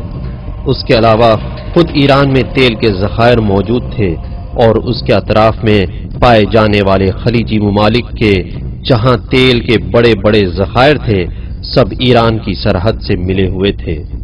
شاہ نے امریکی کمپنیوں کو تیل کے کنویں ڈھونڈنے اور کھودنے کی اجازت دی، اور کچھ ہی سال میں تیل کی پیداوار 340 ملین ٹن ہو گئی، یعنی اس مقدار کے برابر جو 50 سال کے عرصے میں برطانیہ ایران سے چوری کر رہا تھا۔ لیکن جس طرح سے فوج کے لیے شاہ بے انتہائی سرمایہ خرچ کر رہا تھا، اس کے سبب حکومت کے اقتصادی کی کمر ٹوٹ گئی۔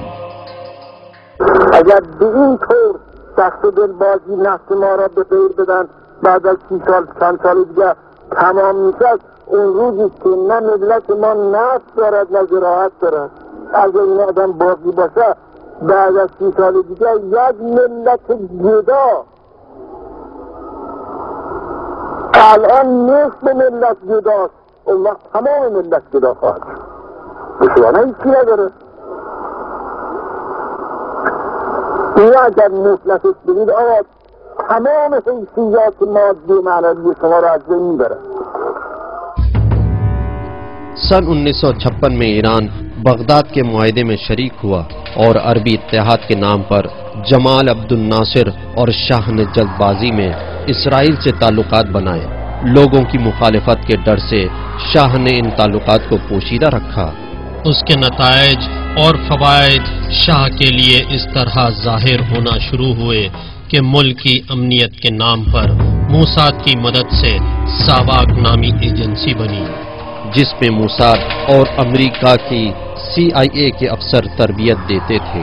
ساواک ایک ایسا نام ہے جو ظلم و ستم اور بدترین شکنجے اور ظالم ترین شکنجے دینے والوں کا ردیف بن گیا۔ آج بھی ایسے بہت سے ایرانی موجود ہیں کہ جو ان مظالم کو سوچ کر کانپ اٹھتے ہیں، اور آج بھی ان مظالم کے آثار ان میں موجود ہیں۔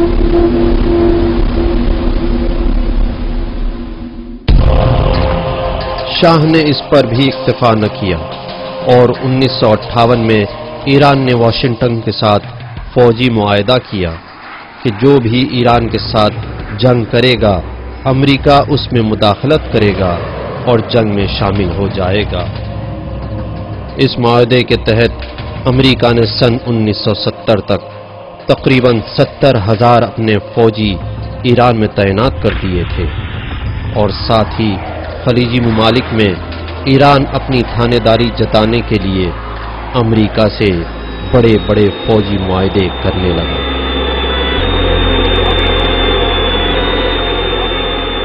میخوایم که ارتش ما مستقل باشد.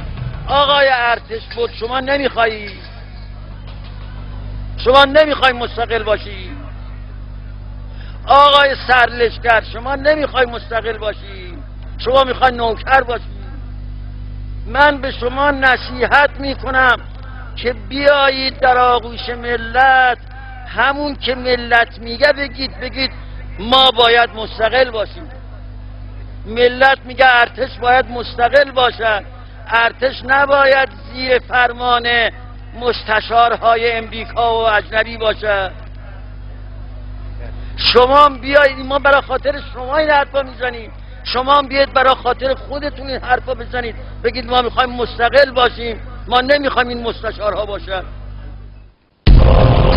سن 1961 میں حوض علمیہ قم کے سرپرست آیت اللہ آقا بروجردی کی وفات ہو گئی۔ ان کی وفات کے بعد جو حوادث رونما ہوئے وہ ایران اور حوضے کی تاریخ میں نیا موڑ ثابت ہوئے۔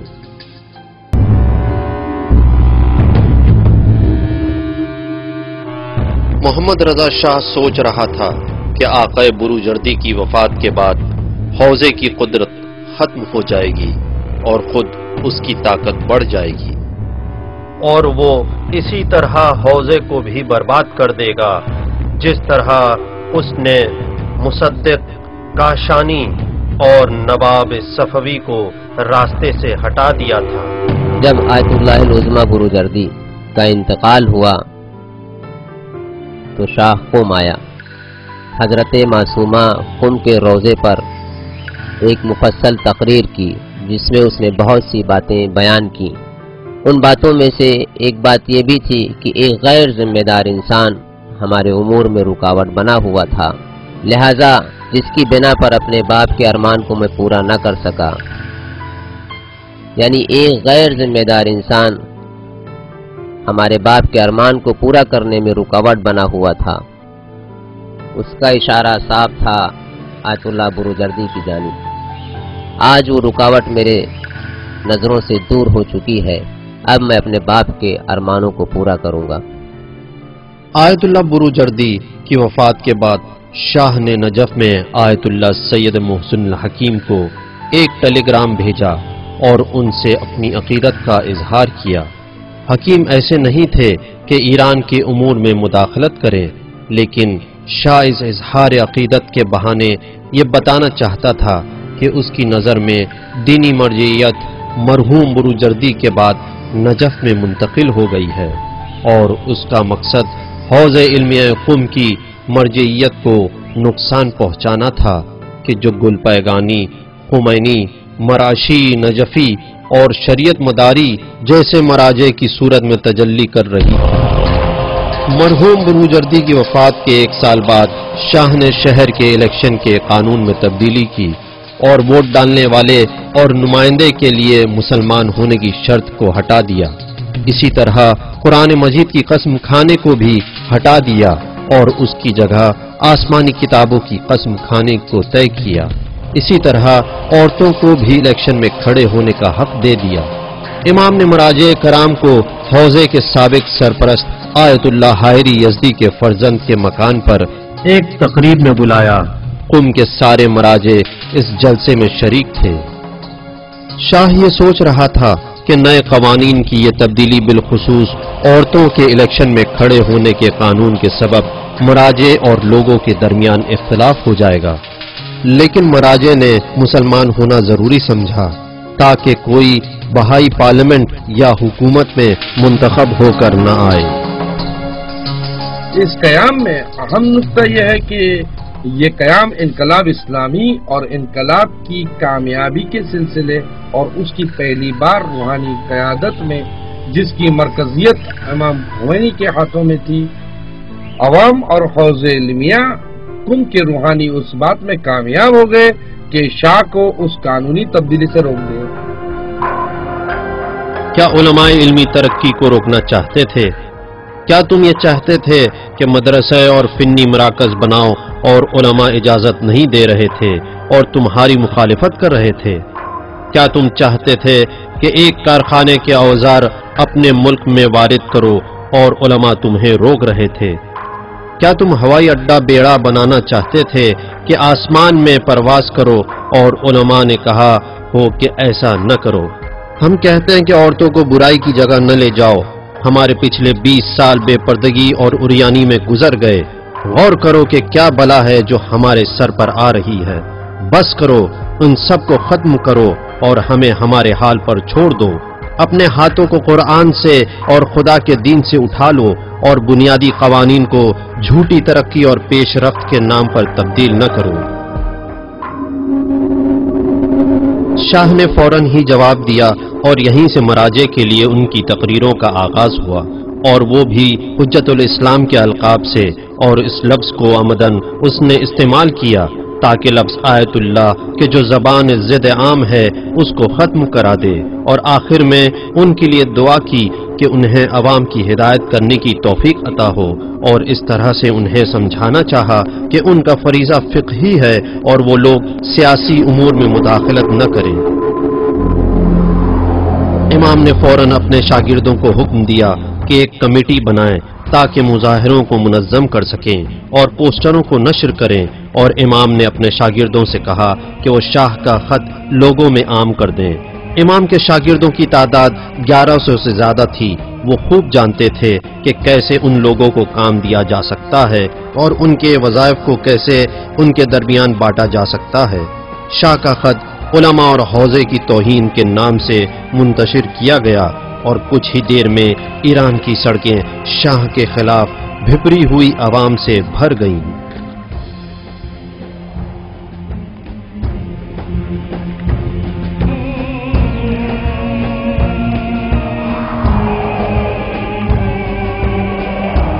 شاہ سے امام خمینی کا خطاب: جیسا کہ تو نے کہا کہ ہم عوام کی ہدایت کریں، تو اے عوامی آدمی، ہم تجھے اور تیری حکومت کو خطاب کر رہے ہیں۔ تم لوگوں نے یہ فیصلہ کر رکھا ہے کہ علماء کی ہدایت اور ان کے فرمودات کی بنسبت غیر جانبدار ہے، جبکہ علماء دین امت کے ستون اور عوام کے پسندیدہ ہیں۔ کیا تم یہ سوچ رہے ہو کہ تم قرآن، بنیادی قوانین اور ملت کے شعور و احساسات کے مقابل میں کھڑے رہ جاؤ گے؟ میں تمہیں قرآن اور اس کی تعلیمات کو نظر انداز کرنے کے نقصانات سے آگاہ کر رہا ہوں، ورنہ علماء اسلام اور مراجع ضرور اقدام کریں۔ 6 مہینے تک مظاہرے ہوتے رہے اور ایران کی عوام ہر مرحلے میں موجود رہتی تھی، یہاں تک کہ شاہ نے مجبور ہو کر امام خمینی کے علاوہ وہ تمام مراجع کی خدمت میں ایک ٹیلی گرام بھیجا اور اس میں لکھا کہ وہ بنیادی قوانین کو تبدیل نہیں کرے گا، لیکن روح اللہ نے اصرار کیا کہ شاہ کی طرف سے بنیادی قوانین کو تبدیل نہ کرنے کا فیصلہ چند سطر میں چھپا کر مراجع کو ٹیلی گرام کرنے پر اکتفا نہیں کیا جائے گا، بلکہ شاہ کو رسماً لوگوں کے سامنے اس فیصلے کا اعلان کرنا ہوگا۔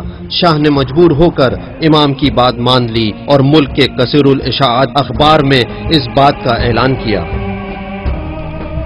حالت حاضرہ سے آگاہی، سیاست اور اجتماعی مسائل سے آگاہی، اور اسی طرح جس انداز سے امام نے صوبائی اور ولایتی کمیٹی کے بارے میں رہبری اور قیادت کا مظہر کیا کہ جو امام کی سیاسی قیام کی ابتدا تھی، اس سے بخوبی ظاہر ہو رہا تھا کہ امام میں مرضیت اور رہبریت اور قیادت کی باقاعدہ صلاحیت موجود ہے، اور ایرانی سماج نے بھی اس چیز کو اچھی طرح محسوس بھی کیا اور اس سے قبول بھی کیا۔ البتہ امام کے دوستوں، شاگردوں، حوزہ کے مدرسین اور مردین عوام نے بھی امام کی شخصیت کو پہچانوانے میں بہت ہی اہم کردار ادا کیا۔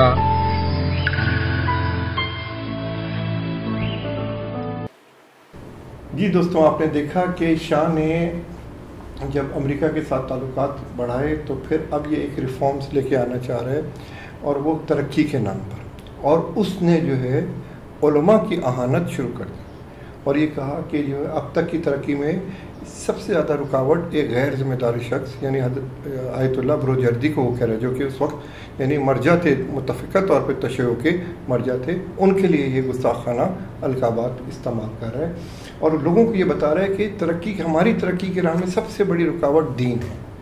اور پھر امام، آپ نے دیکھا پھر لوگوں کے اوپر امام آئے اور لوگوں کو امام نے بتایا کہ ترقی کی راہ میں دین کہاں سے رکاوٹ ہو گیا۔ ہم نے کب منع کیا ہے کہ تم انڈسٹری لگاؤ، ہم نے کب منع کیا ہے کہ تم راکٹ سائنس کرو، تو ہم نے ہر چیز جو ہے تو اس میں ترقی کی راہ میں علماء حائل نہیں ہیں۔ اور امام کی بات یہ ثابت ہوئی انقلاب کے بعد کہ انقلاب کے بعد آپ دیکھیں ہر شعبے میں انہوں نے ترقی کی، ٹیکنالوجی میں انہوں نے، سائنس میں انہوں نے، انڈسٹری میں، ہر شعبے میں، اور ایجوکیشن میں، ہر شعبے میں ترقی۔ اور اگر دیکھا جائے تو ابھی اسلامی ممالک میں صرف واحد ایران ہی ہے جس نے مطلب کووڈ کی ویکسین بھی بنائی۔ ہاں، ایک نہیں 4 یا 5 ویکسینس بنائی ہیں اور ہر شعبے میں، یعنی ہر شعبے میں مطلب وہ آگے سے آگے دن بدن ترقی کریں کہ علماء، یہ تو دین جو ہے وہ ترقی کی راہ میں حائل تھوڑی ہے، وہ تو ترقی کی طرف راہوں کو آسان کرتا ہے نا، تو یہ ہوتا تو۔ لیکن شاہ کا وہی پروپیگنڈا بڑا اثر کرتا ہے، ظاہر سی بات ہے لوگوں کے اندر۔ پاکستان میں بھی یہی کہتے ہیں کہ جی دین اگر آئے گا تو جو ہے نا دین جو ہے نا اصل مسئلہ ہے، اصل مسئلہ دین، بلکہ اس کے نام پہ پھر وہ فحاشی کو عام کرنا چاہ رہا تھا۔ تو امام کیا آپ دیکھیں تنقید، امام کی تنقید، اور ایسی ویسی نہیں کہ امام ایران میں ہے ابھی اور شاہ کے اوپر تنقید کر رہے ہیں۔ اور شاہ کے اوپر تنقید کا مطلب آپ کو پتہ ہے کہ جہاں پہ سواق جیسی یعنی اتنی ظالم ایجنسی تھی جس کو موساد نے ٹرین کیا تھا اور وہ لوگوں کے اوپر ہر طریقے سے ٹارچر اور وہ، لیکن امام وہی نا کلمہ حق جو ہے نا وہ بلند کر رہے ہیں۔ اور عالم دین مولا علی السلام فرماتے ہیں نہج البلاغہ میں کہ مطلب کون ہے عالم، کس کو کہتے ہیں؟ جیسے آپ کا ایک سوال بھی تھا کہ عالم کس کو کہتے ہیں، تو مولا نے کہا کہ عالم اس کو کہتے ہیں، یہ نہیں کہ اس کا امامہ بہت ہے یا اس نے تعلیم اس کی بہت زیادہ ہے یا اس کے بعد ڈگریاں بہت زیادہ ہیں۔ مولا نے جو معیار دیا عالم کا، کہتے ہیں عالم حق، علماء حق وہ ہیں جو اللہ سے ڈرتے ہیں اور غیر اللہ سے نہیں ڈرتے، جو خشیت خدا رکھتے ہیں، یہ ایک پہچان ہے۔ جو اللہ سے ڈرے اور غیر اللہ سے نہ ڈرے وہ اصل میں عالم حق ہے۔ اب آپ یہ معیار ہے۔ اب آپ دیکھیں شاہ کے خلاف کتنا جرأت کے ساتھ ان کا بیان آ رہا ہے اور مستقل بیان آ رہا ہے۔ محمد رضا شاہ کے عیش و عشرت، اسلحے کی دوڑ اور فوج پر بے پناہ خرچ سے ایران کا اقتصادی کافی بحران کا شکار ہو گیا اور 5 سال کی مدت میں 3 حکومتیں بنی، لیکن ان سے بھی اقتصادی حالات ٹھیک نہ ہو سکے اور ناکام ہو گئی۔ من باید عرض کنم که محمد رضای پهلوی این خائن خبیث برای ما رفت فرار کرد و همه چیز ما را به باد داد، مملکت ما را خراب کرد، قبرستانهای ما را آباد کرد، مملکت ما را از ناحیه اقتصاد خراب کرد، تمام اقتصاد ما الان خراب است و از هم ریخته است که اگر چنانچه بخواهیم ما این اقتصاد را به حال اول برگردانیم سالهای طولانی با همت همه مردم یک دولت این کار را میتوند بکند۔ تہران کے جنوبی علاقوں میں فقر و فاقہ کا غلبہ تھا، لوگوں کے گھر بوسیدہ تھے، لوگ پریشان حال تھے، پڑھائی سے کم رغبت رکھتے تھے، جہالت لوگوں میں اس قدر عام تھی کہ ہر 5 لوگوں میں صرف ایک ہی آدمی لکھ پڑھ سکتا تھا اور ہر 12 عورتوں میں صرف ایک عورت لکھنا پڑھنا جانتی تھی۔ امریکہ کی فکریں بڑھ گئیں کیونکہ ان لوگوں کو ڈر تھا کہ کہیں فقر و تنگدستی کے سبب لوگ بغاوت کر دیں اور سامراجی حکومت گر جائے، خصوصاً اس وقت کے جب تحریکیں اور انقلاب ہر جگہ ہونے لگے، کوبا سے قاہرہ تک۔ اسی کے سبب محمد رضا شاہ امریکہ گیا۔ اس وقت جان کینیڈی امریکہ کا صدر تھا۔ واشنگٹن سے لوٹنے کے کچھ دنوں بعد محمد رضا اصلاحات کی لسٹ ظاہر کرتا ہے کہ جو بعد میں شاہ اور عوام کے درمیان اصلاحات کے نام سے مشہور اور انقلاب سفید کے نام سے عام ہوئی، کہ جو ان 6 نکات پر مشتمل تھی۔ پہلی، کاشتکاری میں اصلاح۔ دوسری، جہالت کو دور کرنے کے لیے ایک تعلیمی نظام۔ تیسری، الیکشن کے قوانین میں مساوات۔ چوتھی، حکومتی کوٹے سے لوگوں کو معین مقدار میں ضروریات کی فراہمی۔ پانچویں، ایرانی مزدوروں کو کارخانوں کے منافع سے معاوضہ ملنا۔ اور چھٹی، جنگلوں کو قومی بنانا۔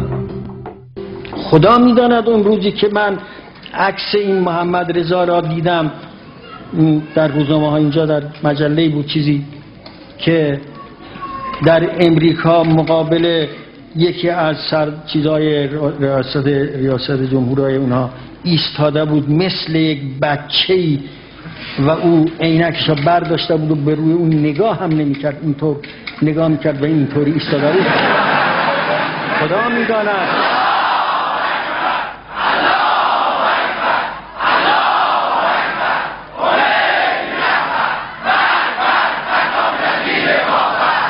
تلخی این در ذائقه من شاید فلان باشد که ما اینطور هستیم که یه نفر آدمی که میگه من همه کارا هستم و کشور ما میخوام برسانم به کذا و از ژاپن باید جلو بیفتیم فلان، یه همچه آدم ضعیف زبونی است که میرد در امریکا بعد از همه تشریفات که اجازه بدن و چه بکنن برد اونجا، میستد اونجا پهلوی اون ژاپن ظاهرا بود ایستاده اونجا و اون مردک تو صورتش نگاه نمی کند، عینکش رو برداشته و اینطور نگاه میکند و اینطوری ایستاده.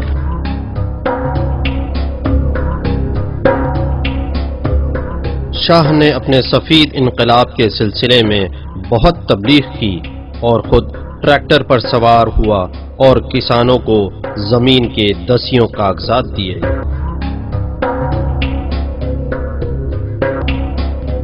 شما ملاحظه کنید به اسم این که ما میخواهیم زراعت را، دهقانها را دهقان کنیم، تا حالا رعیت بودن و ما میخوایم حالا دهقانشون کنیم.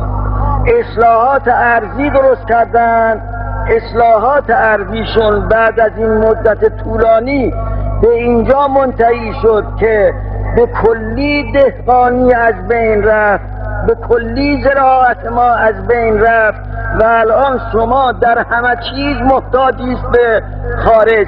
یعنی محمد رضا این کار را کرد تا بازار درست کند از برای آمریکا و ما محتاج به او باشیم در این که گندم از او بیاریم، برنج از او بیاریم، همه چیز را، تخم مرغ از او بیاریم یا از اسرائیل که دست نشانده امریکاست بیاریم.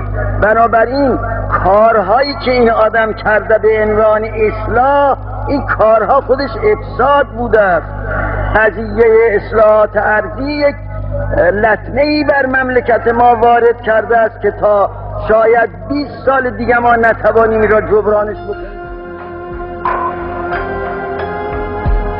شاہ کے خلاف امام کی تنقیدوں نے کافی زور پکڑا اور امام نے اعلان کیا کہ شاہ کا اقتصادی کام قانون اساسی کے خلاف ہے اور قانون اساسی اس کو اس بات کی اجازت نہیں دیتا ہے۔ مجھے یاد ہے کہ امام نے ایک رات ان کے علماء و مراجع کو اپنے گھر پر دعوت دی اور فرمایا اب ماحول پہلے جیسا نہیں رہا، پہلے برسر اقتدار حکومت تھی لیکن اب اقتدار میں شاہ ہے کہ وہ جو چاہتا ہے کر گزرتا ہے۔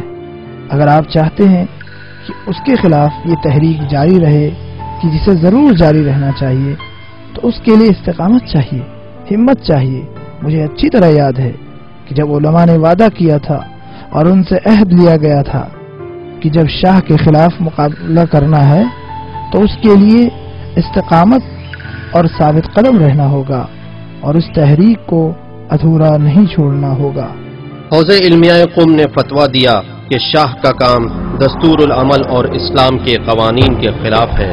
علماء کا یہ فتویٰ لوگوں کے مظاہرے کرنے کے لیے کافی تھا۔ پورے شہر نے مظاہرے کیے، بازاروں اور محلوں میں بھی مظاہرے ہوئے۔ ایسے موقع پر شاہ نرمی کا مظاہرہ کرنے لگا تاکہ حوض علمیہ سے اس کا آمنا سامنا نہ ہو جائے۔ اس کی کوشش یہ تھی کہ نرمی کا مظاہرہ کر کے حوضے کی مشروعیت کو کم کر دے اور اپنے انقلاب سفید کے تمام دفعات کا ریفرنڈم کروا کر عوام سے اس کی مشروعیت حاصل کرنے کے لیے قم جا کر علماء سے ملاقات کرے۔ اس ریفرنڈم کے لیے دیگر نتائج میں سے ایک نتیجہ یہ سامنے آیا کہ شاہ قم پہنچتا ہے، لیکن امام اور ان کے دیگر افراد کی دور اندیشی کا نتیجہ تھا کہ شاہ کے استقبال کے حرام ہونے کا فتویٰ دیا جاتا ہے۔ امام کی طرف سے شاہ کے استقبال کے حرام ہونے کا فتویٰ سب جگہ منتشر کر دیا گیا، جس کے نتیجے میں قم کے تمام بازار اور تجارتی مراکز بند کر دیے گئے اور ریفرنڈم سے بھی ظاہر ہو گیا کہ 56 لاکھ لوگوں نے اس کو قبول نہیں کیا ہے۔ امام نے شاہ کے روبرو ہونے سے روکنے کے لیے حکم دیا کہ پورے ملک میں ساری دینی خدمتیں بند کر دی جائیں، خاص طور سے عید نوروز کے دن۔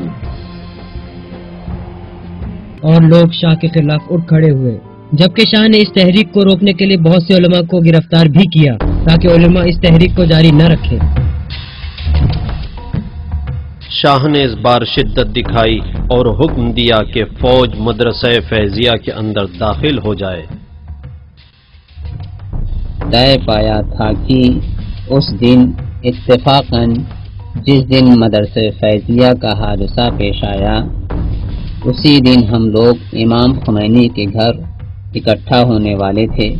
ہم لوگوں سے میری مراد ان افراد سے ہے کہ جو مجاہدین کی کمیٹی امام کے فرمان کے مطابق بنی تھی۔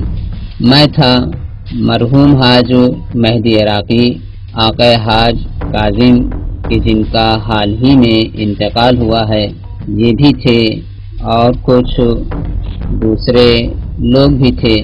صبح جب میں اپنے وطن سے آیا اور قم میں امام کے گھر پہنچا تو دیکھا کہ امام کے تیور کچھ الگ ہی ہیں، ان کے چہرے سے روب جھلک رہا تھا۔ ہم گھر کے آنگن میں جو فرش بچھا ہوا تھا اس پر بیٹھ گئے۔ سبھی کی نگاہیں امام کی جانب تھیں اور امام نے ٹھیک ایسے ہی کہا، ایک آدمی قرآن پڑھے۔ عراقی آئے اور انہوں نے امام کے کانوں میں کچھ کہا اور آ کے میرے کانوں میں بھی وہی بات کہی۔ انہوں نے کہا کہ پولیس کی گاڑیاں شاہ کے جاسوسوں سے بھری پڑی ہیں، جسے ہمیں بعد میں اطلاع ملی کہ وہ لوگ شراب کے نشے میں تھے اور عوامی لباس میں تھے۔ ان کے ہاتھ میں کرنٹ مارنے والی لاٹھیاں تھیں، تلواریں اور چھوڑیاں تھیں۔ وہ لوگ وہاں پر فساد کرنے آئے تھے۔ میں ان لوگوں کو آگاہ کر رہا ہوں کہ جو شور و غل اور بد امنی پھیلا رہے ہیں کہ معاشرے کے نظم کے خلاف کوئی کام نہ کریں، اور اگر وہ لوگ اپنی حرکتوں سے باز نہیں آتے ہیں اور خطیب منبر کی آواز لوگوں تک پہنچنے نہیں دیتے ہیں تو میں خود سڑک پر آ کر لوگوں کو ساری باتیں بتا دوں گا۔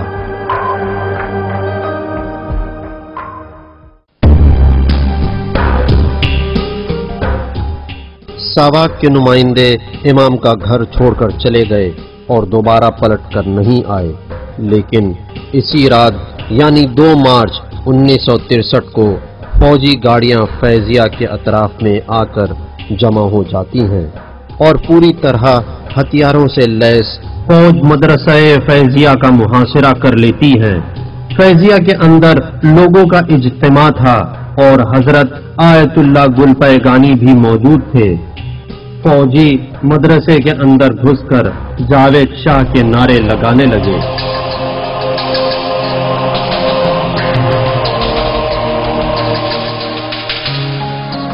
جب ایسا ہوا تو اکثر طلاب فوجیوں سے بچنے کے لیے چھت پہ چڑھ گئے اور فوجی بھی ان کے پیچھے پیچھے چھت پہ چڑھ گئے۔ اکثر فوجی نشے میں مست تھے اور انہوں نے چھت سے طلاب کو پھینکنا شروع کر دیا۔ اس طرح سے اکثر طلاب کی شہادت کسی حادثے میں ہوئی۔ خب ما حساب بکنیم که این مصیبت ها برای چه به این ملت وارد شد؟ مگر این ملت چه می گفت و چه می گوید که از اون وقتی که صدای ملت در آمده است تا حالا قتل و ظلم و غارت و همه اینها ادامه دارد؟ ملت ما چه می گفتند که مستحق این عقوبات شدند؟ آپ نے دیکھا کہ 1961 میں جب کہ شاہ جو ہے وہ ریفارمز چاہ رہا ہے اور اس کا نام اس نے سفید انقلاب دیا تھا، اور جس کے اندر اس کا اصل تو مقصد یہی تھا کہ فحاشی اور بے حیائی کو پھیلایا جائے ترقی کے نام پر۔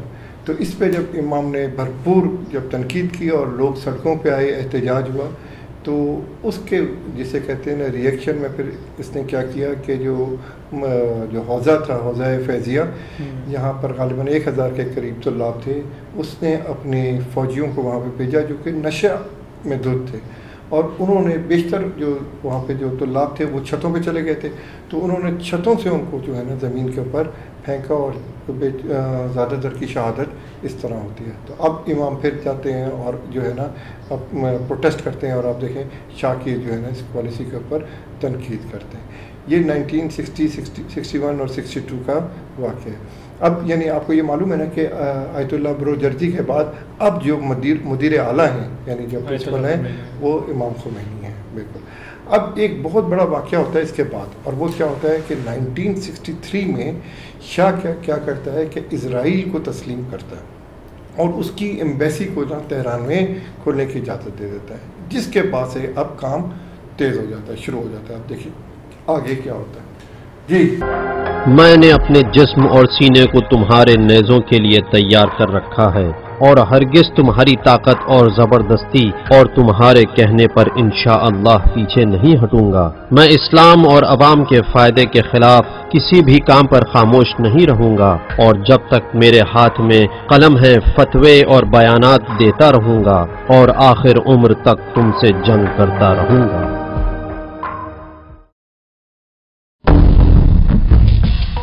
1963 کے آغاز میں خبر شائع ہوئی کہ شاہ نے اسرائیل کے سفارت خانے کی تعمیر کی تہران میں اجازت دے دی ہے۔ جب امام خمینی کو پتہ چلا کہ شاہ اسلامی قوانین کو پامال کرنا چاہتا تھا، بالخصوص وہ فلسطین کے مسئلے کو لے کر خیانت کر رہا تھا، اور اس سلسلے میں اس نے صہیونی حکومت کو یعنی اسرائیلی حکومت کی جس نے فلسطین کی زمینوں کو غصب کیا تھا، انہیں تہران میں سفارت خانہ کھولنے کی اجازت دے دی تھی۔ اس موقع پر امام نے کھل کر شاہ کی مخالفت میں ایک تحریک کا آغاز کر دیا۔ امام نے اپنے گھر میں ایک تقریب کے لیے مشورہ دیا کہ جس میں حوض علمیہ قوم کے علماء اور مراجع سب شریک ہوئے، اور میٹنگ میں یہ طے ہوا کہ عاشور کے دن شاہ کو سخت جواب دیا جائے گا، لیکن ان مراجع میں تنہا آیت اللہ شریعت مداری الگ ہو گئے۔ اس حرکت سے شاہ عوام اور حوزے میں جو خوف و ڈر اور وحشت ڈالنا چاہتا تھا، اس کے مقابل میں امام نے یہ ارادہ کیا کہ شاہ کے امریکہ اور اسرائیل سے تعلقات کو عام کر دیا جائے، اور اس لیے عاشورہ کے دن آپ نے ایک تقریر کرنے کا فیصلہ کیا۔ تیرے لیے ضروری ہے کہ تو اسلام کے پیام پر توجہ دے اور جو علماء اسلام کہتے ہیں اسے سنے۔ یہ لوگ ملک کی فلاح چاہتے ہیں۔ اسرائیل سے دور رہ، کیونکہ اسرائیل کبھی بھی لمحے بھر کے لیے بھی تیرے کسی کام نہیں آئے گا۔ اے مجبور بے سہارا، تیرے عمر کے 45 سال گزر چکے ہیں، تھوڑی فکر کر، کچھ غور کر، ان سب کاموں کا انجام کیا ہوگا، اس پر غور کر، اپنے پچھلے تمام حالات سے عبرت لے، اپنے باپ سے عبرت لے۔ اور وہ جھوٹی خبریں کہ جس سے تیرے کان بھرے جا رہے ہیں ان کو اہمیت مت دے۔ کون واقعی اصلاح پسند ہے، اسلام اور علماء یا تو سفید انقلاب والا؟ تیرا انقلاب کیسا ہے، اس کی بنیادیں کیسی ہیں، اسے بیان کر۔ کب تک اس حکومت کی لالچ میں رہے گا، کب تک اس قوم کو دھوکہ دیتا رہے گا؟ ایران کی سلطنت خاندان پہلوی کی تاریخ میں امام پہلے اور آخری شخص تھے جنہوں نے شاہ سے اس طرح خطاب کیا۔ امام کے علاوہ کسی بھی سیاسی یا مذہبی شخصیت نے شاہ سے اس طرح خطاب نہیں کیا۔ صرف امام ہی ایسے اکیلے فرد تھے کہ جنہوں نے اس ڈکٹیٹر سلطنت کے شاہ کو بدبخت، ذلیل، خائن جیسے کلمات سے خطاب کیا اور اس کے خلاف آواز اٹھائی۔ عاشورہ کے دن مدرسہ فیضیہ میں امام کی ایک تقریر ہمارے زمانے کی سیاست اور ادب کا ایک ادبی اور سیاسی شاہکار تھی، اس لیے کہ اگر دیکھا جائے تو حقیقت یہ ہے کہ بظاہر ایران میں اس طرح سلطنت کے خلاف مقابلے کے لیے پہلے سے کوئی ماحول نہیں بنا ہوا تھا، اور وہ سیاسی تنظیم اور ادارے بھی کہ جو ایران میں فعالیت کر رہے تھے وہ سب ایرانی مہینہ اور تاریخ کے مطابق مرداد مہینہ کی 28 تاریخ کے بغاوت کے بعد ساری تنظیمیں یا گوشہ نشین ہو گئی تھی یا سیاست سے دوری اختیار کر لی تھی اور ان کے رؤسا ایران چھوڑ کر دوسرے ممالک چلے گئے تھے۔ لہذا ایران میں اچانک ایسا انقلاب رونما ہوتا ہے، اور وہ بھی اس وقت کے جب مدرسہ فیضیہ میں امام نے شاہ اور امریکہ و اسرائیل کے خلاف بہت ہی سخت لہجے میں تقریر کی تھی۔ 4 جون سن 1963 میں امام خمینی کی عاشور کی تقریر کے جواب میں شاہ نے فوج کا ایک دستہ بھیجا جو سادہ لباس میں تھے، امام کے گھر پر حملہ کر دیا اور امام کو گھر سے باہر لے آئے۔ میں سیاہ لباس پہنے ہوئے تھا، مجھے گاڑی میں بٹھایا گیا اور گاڑی کو چلائے بغیر دھکا دے کر سڑک تک لایا گیا تاکہ پڑوسیوں کو خبر نہ ہو۔ میں نے کچھ نہیں کہا یہاں تک کہ گاڑی تہران کے قریب پہنچ گئی۔